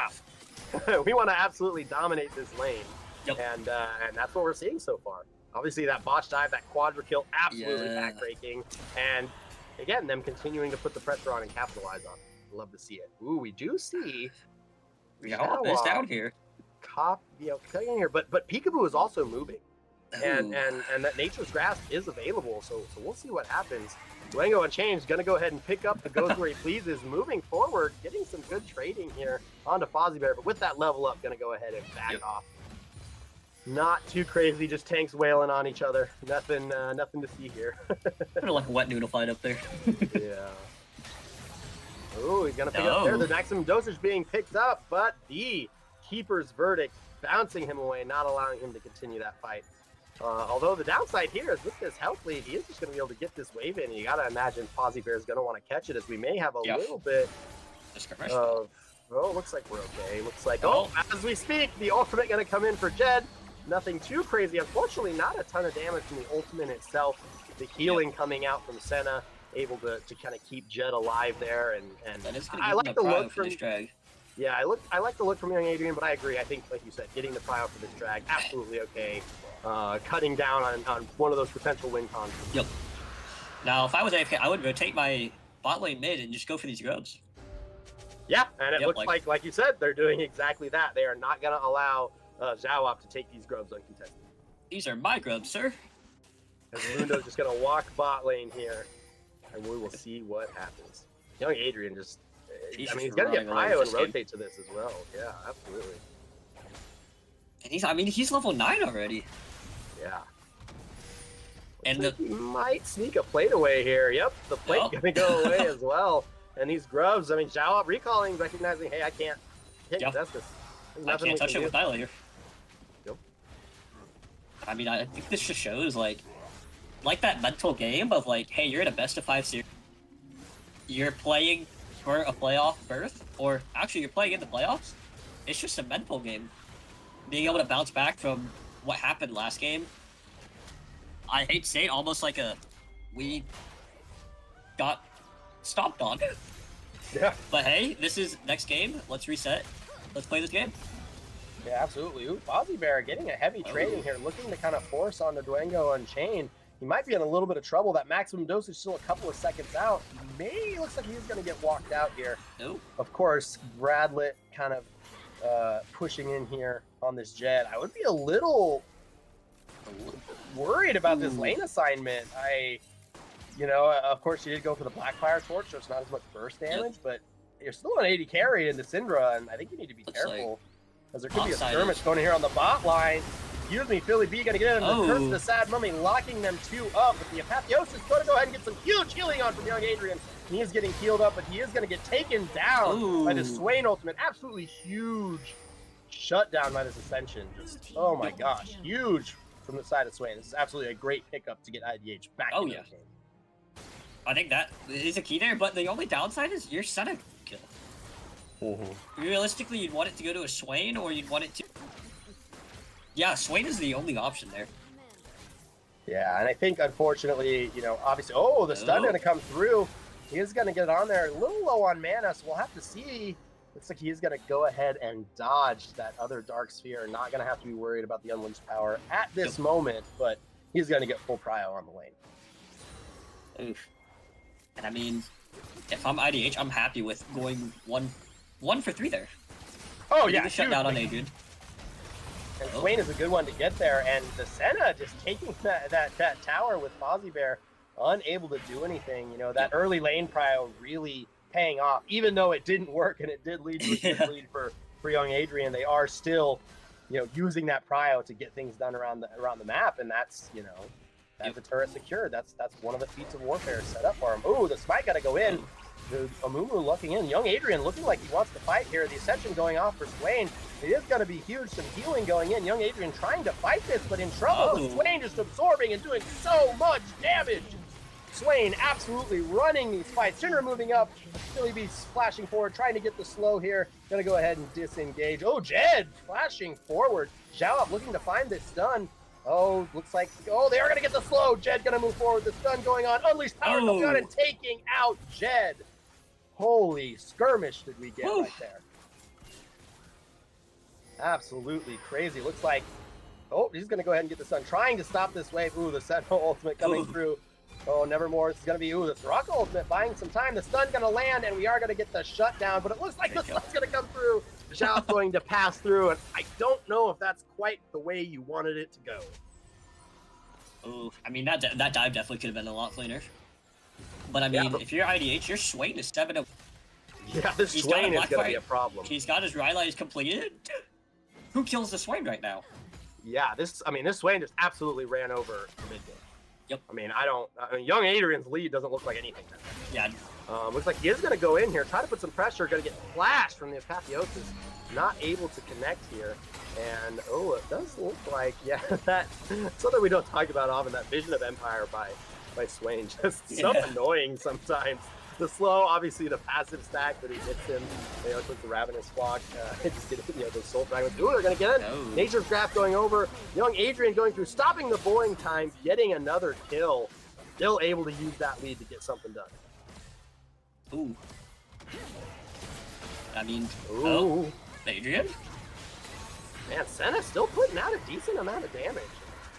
Interesting to see what happened. Peekaboo now in a little bit of trouble. Trying to shut down here. Oh, the stun. He's going to land here. Oh, Sad Mummy. Going to go ahead and get in here. They're going to go ahead and flash out.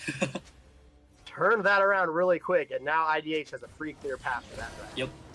And I mean, IDH is now up 2k gold. When they were down, I think, what, 1.5 at 5-minute mark? Ooh. They were up as much as 2.5k gold. Oh, this is like Bear trying to get something done here on the Sucker. Keeper's Verdict doing a ton of damage here.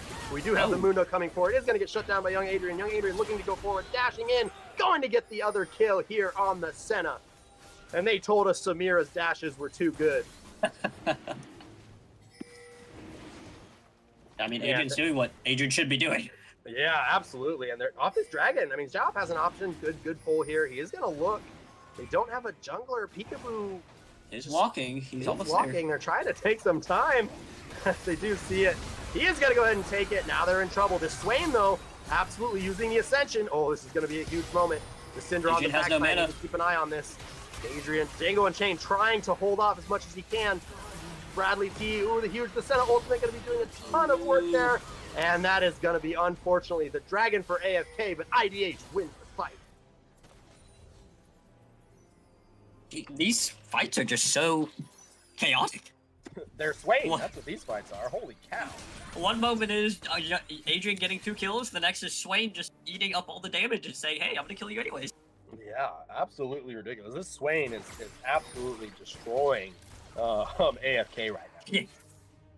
Honestly, at this point, it's who can carry harder right now. Yeah, absolutely. Although we do see, obviously, Nyla, as she gets more and more items, her burst ability gets absolutely crazy. So we'll see what happens.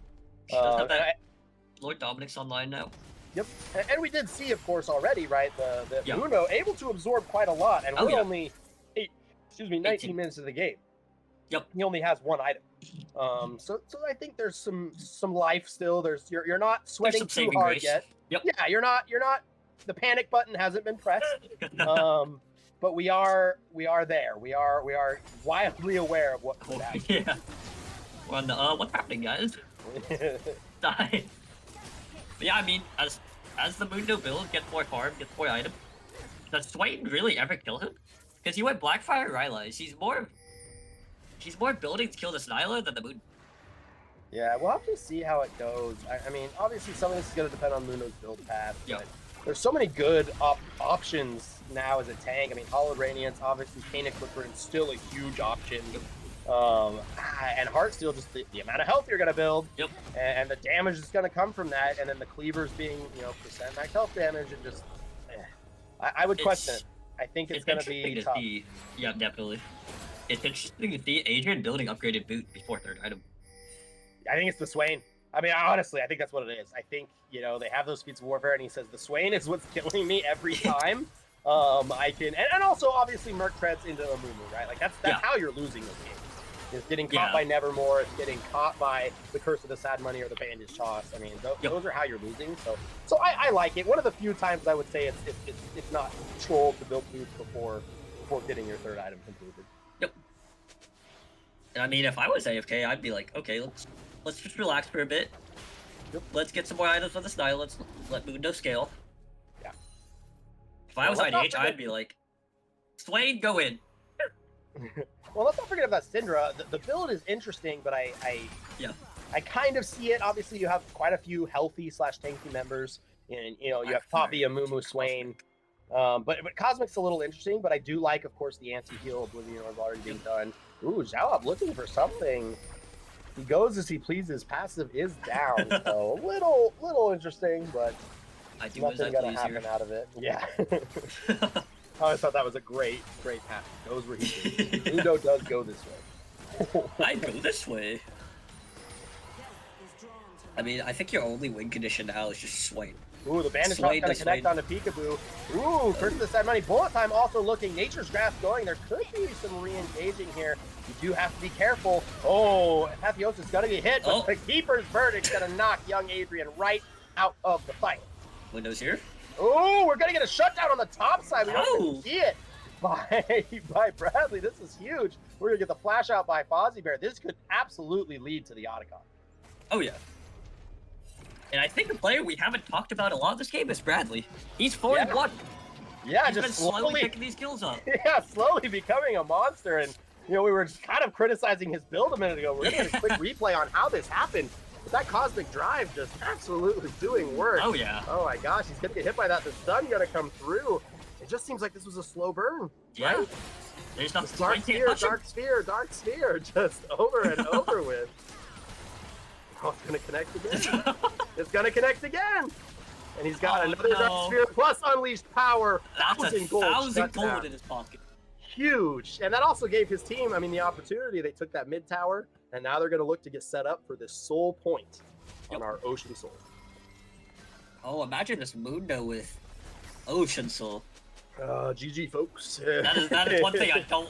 That is one thing I don't want to see if I'm IDH. Absolutely, man. I agree with you. I think it's not where you want to be.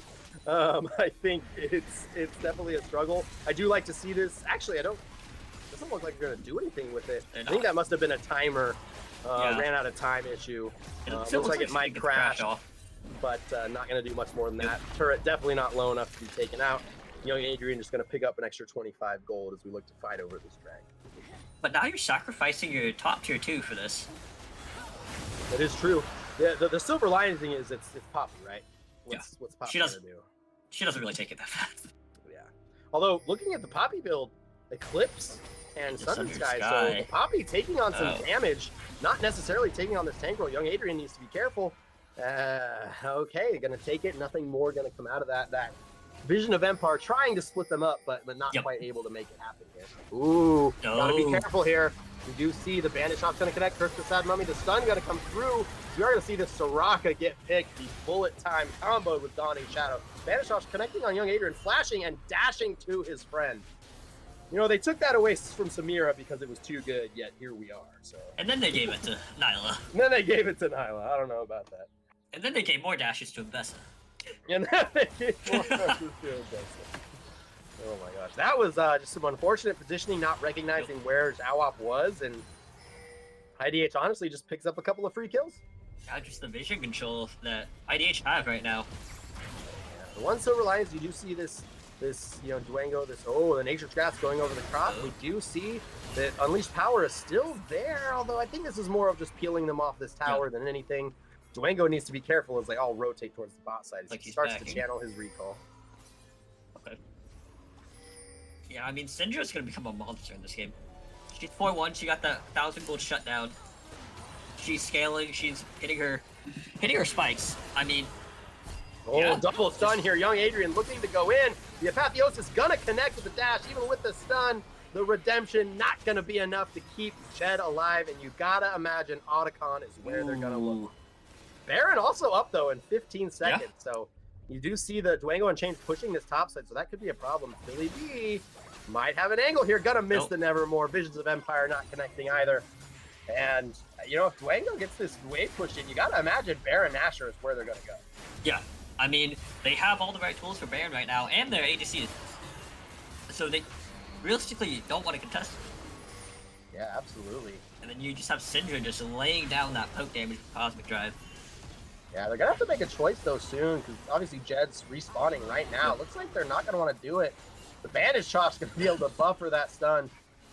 Oh my gosh, like you said, this is gonna be an issue. Yeah, Dwango gonna be pushed off. The bandage chop's gonna be caught. Looks like he's in a little bit of trouble. The maximum dosage is gonna be popped early, trying to give himself some time, being 2v1 here, but they are gonna go ahead and push down on this mid lane here too while this is happening. Vision of Empire going straight. Bullet time gonna be huge as Peekaboo gets stuck underneath the turret.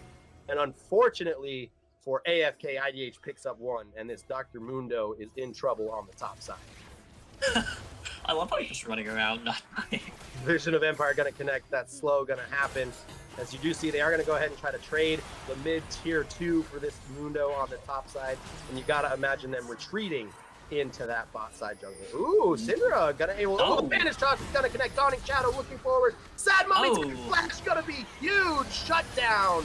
Redemption coming through. Apotheosis from Young Adrian, but not gonna be able to get it done. Posy Bear picks it up, and that is absolute domination from IDH. Ooh, the flash forward from Philly B. Using that Rylai's to slow. Pixar gonna be in trouble. Not able to get out of this. It's gonna be close. The silence going. He is gonna push him down. Ooh, the Nevermore misses. Visions of Empire is gonna be dodged, and he's gonna get away as the Baron is started up by IDH. Oh, and I mean, that was just unfortunate that bandage toss hit that Syndra. Yeah, that was an absolute wonderful. And the flash Sad Mummy time absolutely beautifully executed. As we discussed, Zhao up when he's on point, so is IDH. Yep. I mean, IDH just picked up the Baron. I mean, they can just walk down mid with Swain at this, because no one's really killing this Swain with, especially with stopwatch. Yeah, like we said, this is Swain versus Nyla right now, and Syndra. Do you have that death cap now completed? Yep. So something I do want to keep an eye on is obviously the Senna and Misfortune, very easily one poppable by a Syndra rotation. I don't know if we can get a look at her stacks, but you gotta imagine she's close to, if does not already have her Rabadon death cap passive, as well as the transcendent extra AP that she gains from that. The silver lining for AFK here is Mundo's still scaling, Mundo's still huge. Soul, Mundo go where he pleases. Soul is still an option for you. Yep. And I mean, Onicon's still up as well. Ooh, Vision of Empire. Peekaboo in a little bit of trouble. Obviously, Soraka keeping here, and this Soul is still going to be a huge thing, although Jed is getting mid-prio here. Yeah, I mean, this is all going to be about, think of it this way, is Zhao doesn't have his flash here, so that engage is going to be very key. Young Adrian kind of keeping himself, back here as they just kind of playing chicken, on this Ocean Drag. Really buying time for Philly B to kind of get back. I mean, Philly B isn't there yet. Yeah, but they're wrapping around. Now that Dwango got that wave push, they are looking here. We're gonna have to see who wants this more, who wants to make it happen. Doesn't seem like either team wants to pull a trigger right now. Both teams realizing that the game could be very well decided. Vanish's gonna go wide. Both teams recognizing the game could very well be. Ooh, young Adrian, are they giving this? Young Adrian's on the bot wave. The wave. I don't know about this. Vision of Empire gonna connect. The stun here. The Mundo passive gonna connect. Ooh, Nevermore gonna latch on. Nature's Grasp going forward. Oh, he's gonna get the Ocean Soul. Bullet time being soaked up here by Dwango Unchanged. The Soraka ultimate coming through, getting some healing. Gonna be shut down here. Double kill by Philly B as AFK makes a run for it. Vision of Empire getting a slow. The stun being sidestepped by Jed. Looks like they may be able to get out looking for the bandage toss here. It is gonna go ahead and go wide, as he does go ahead and dash away preemptively. But that is an Ocean Soul for the side of AFK. Honestly, on my AFK, I'm happy with that. Yeah, I think you're okay. Mundo with an Ocean Soul. They may have a 5k gold lead, and when you add the stats the dragon giving you, you have 3 Ocean Dragons with Ocean Soul. The additional HP recovery that you get is going to be absolutely paramount. When we talk about this Mundo and how they're going to deal with him as the game goes on, it just got a whole lot worse. Oh yeah, I mean, who kills this Mundo now with an Ocean Soul, with a Spirit Visage, and 200 stacks on his Heartsteel? He's only going to become more unkillable. Yep, absolutely. And I mean, Swain has already hit all his core items, so he realistically isn't going to be doing a lot more damage. Yeah, he's not going to get any stronger, right? Yep. That's for sure. Obviously, he'll finish that last item. You got to imagine it'll probably be something similar to Spirit Visage himself. Yeah. Especially as we know the Cinder is going to continue to scale, and just the synergy that it gives with his healing and his ultimate ascension. And then, I think it'll be interesting to see what young Adrian decides to build as this 4th item. I do think more bruiser. Yeah, I agree. I think the way these fights are playing out, you're not going to one-shot anybody. Yeah. Or you're not going to one-shot anybody important enough, right? Yeah. You take away the Senna or something, that's fine, but the Swain is the real problem. Yeah. And let's be honest, the MF at this stage, as long as you can avoid a very combo-heavy bullet time, she's an item or so away from being a real problem. So you have some time there. But again, it's going to be how these things. One thing to point out, Peekaboo definitely a little behind here. He's down 2 levels. He's down quite a bit of 40 gold. CS. He's down 40 CS. He's down basically almost a full item on the side of Zhao. And I think that's starting to show as these fights get played out. I mean, another thing to note is this Senna has hit her Black Cleaver and Rapid Fire Cannon, so she's going to be able to across the map. And especially with her soul stacking right now, get more untargetable. Absolutely. I think it's going to come down to, really can this Syndra kind of, scatter the weak and hit that stun, and are they going to be able to do this? Really be maybe caught out here. Peekaboo, I'd be a little worried. This, like you said, this Zonia's Dawning Shadow going to get a little bit wide from the shield, but Philly B, that's Rocket healing the redemption coming through here. Man, Philly B is just so unkillable. This is going to be such a problem, but he's going to come through the Scout of the Week, going to connect. But Philly B just surviving so long, the bullet time. Ooh.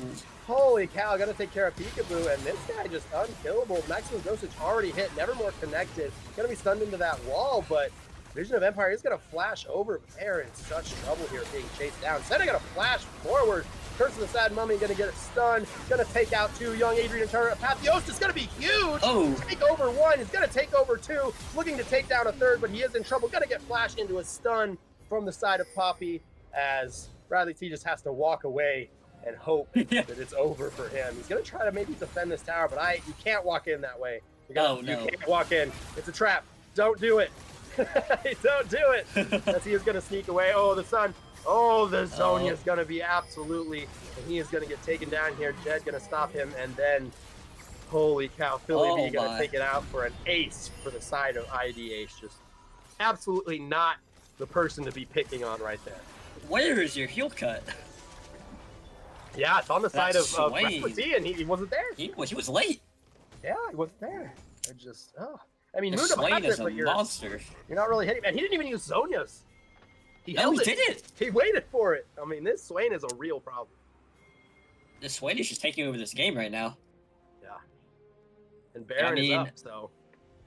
Yeah, they can just do this Baron right off the rip. You got to be careful. Obviously, that's a huge fight win. You're up about, 7k gold now. Excuse me, 6k gold now. No, about 7. This Baron's actually going to be started up as Fozzie Bear just saying, hey, I'm too tanky. You guys can't really do anything. The silence going to go through. Peekaboo hitting on him, but even look at Adrian, whole items do. They're peeling off this, looking for the fight, actually. I mean, if you're AFK, that's okay. You're happy. Yeah. Yeah, you're happy with that. You've got some health trades in your favor. You took him off the Baron. Young Adrian's going to collect this wave. Looking to tick over to level 16 here as fast as possible. Oh, it's interesting. This is the game. Yeah, it's definitely crazy. I mean, AFK looking really great there in the beginning. Swain absolutely dominating this mid game and really continuing to dominate here in the late game as well. I'd say we do see both teams kind of switching over to recognizing this Elder is the real problem. Oh, the Bandit Shot's gonna connect. They're gonna flash Dawning Shadow, looking in. Young Adrian trying to keep him alive. Redemption moving in there. The stun going on to Zhao, as it looks like he is so close to flash forward from Young Adrian, but Philly B is fully in there with Ascension, trying to shut down AFK and lead his team to a playoff win. Oh, Philly B is just saying, hey, get on my back, let's go. Yeah, you've got to try to get something done here with Scout of the Week's going to connect, but again, it's not enough. This guy. Dwango Unchained, I think, taking too long to get back. I mean, honestly, yeah, you pushed that wave, but I don't think it was worth it. I think Dwango is just like grouping with the team now. Yeah, I don't really think his side that. split matters. I agree. I mean, the one good thing is though they are going to take their Oh, a little bit of a cheese here. Peekaboo getting caught out and just you can't walk in there. You don't have any vision. You're not that tanky. You have Leandres. You can't walk in there. No. And that should just be Elder taken over. It looks like they might look to trade Baron, but that's going to be tough. Yeah, I mean, if they get this Elder, Philly B is just going to run over everybody again. Yeah, Philly B is absolutely dominating this game. I mean, Misfortune now has a bounty as well. Yeah, She's really somehow catching gotten up. back into this game. Absolutely.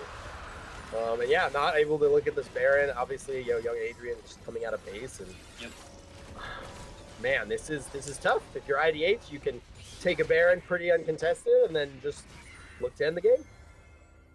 I mean, yeah, things are not looking so great for AFK right now. Yeah, this is definitely not the way they want to be going. Yeah, this Swain was absolutely a great pick. That guy was a monster this game.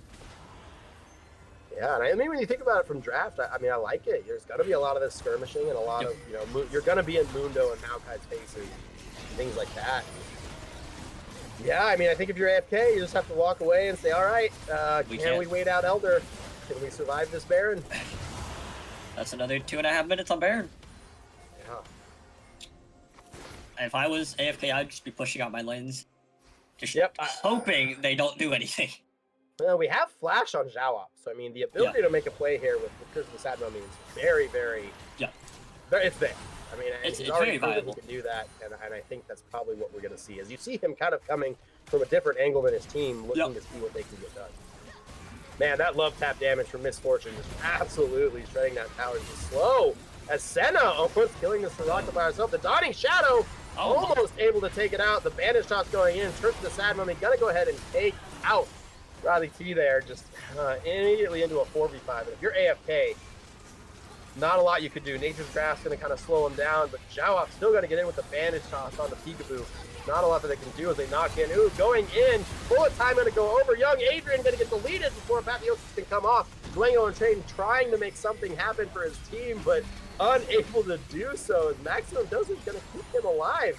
But the team is just going to knock it down on its way. And Senna looking to end him over there anyway, as IDH going to go ahead and take down game number 4, and with it, the series. Yeah. Their early game was a little rough, definitely, but Philly B said, hey, that doesn't matter. I'm playing Swain. I'm going to kill everybody. Yeah, I mean, when you have to look at it, Swain. that botch dive should have ended the game. I mean, the game should have been over there, but Philly B using their timers correctly, understanding their power spikes very well, and Philly B just absolutely took over and never looked back. That was his game. I mean, I don't even think we need to ask who we think the player of the game is this way, because Philly B, hands down, no discussion. He carried the game away. Yeah, I mean, what do you say, right? There's not else to say. Guys, he ran you over. I mean, there's nothing to say there. You know, young Adrian kind of trying to push the lead, which I think was great call, but unfortunately the power level of Swain in that mid game, the Ascension is doing so much for him, just absolutely wonderful. And I think there were some moments for AFK there, but IDH, they came in as the favorites. They struggled a little bit in game 1, and after that they ran away and never looked back. Crazy. They're moving on now to go play half orc barbarians in the next round. Half orc barbarian is going to be their next opponent. Great banger of a series. Of course, we always do have to mention as we get to the ends of these, you know, thanks to all the players who competed in the leagues. It was great to kind of see you guys come in. Obviously, you know, playoffs is also a fun time for us. We love Fearless as we kind of get into these games, getting to see the unique team comps come out. We still have some people who should not be named asking for Timo. I don't know who that is. I don't know who that is. But we'll want to see it come out. But we appreciate you guys watching. And as always, we like to remind you, if you go to friend or foe/Titan, we actually have some merch now that is purchasable. If you're anything like me, I love my dad hats. And there are some dad hats purchasable, a couple of good sweaters, anything like that. But again, thank you guys for watching our Vanquisher League playoffs, and we'll see you next week. Have a good night.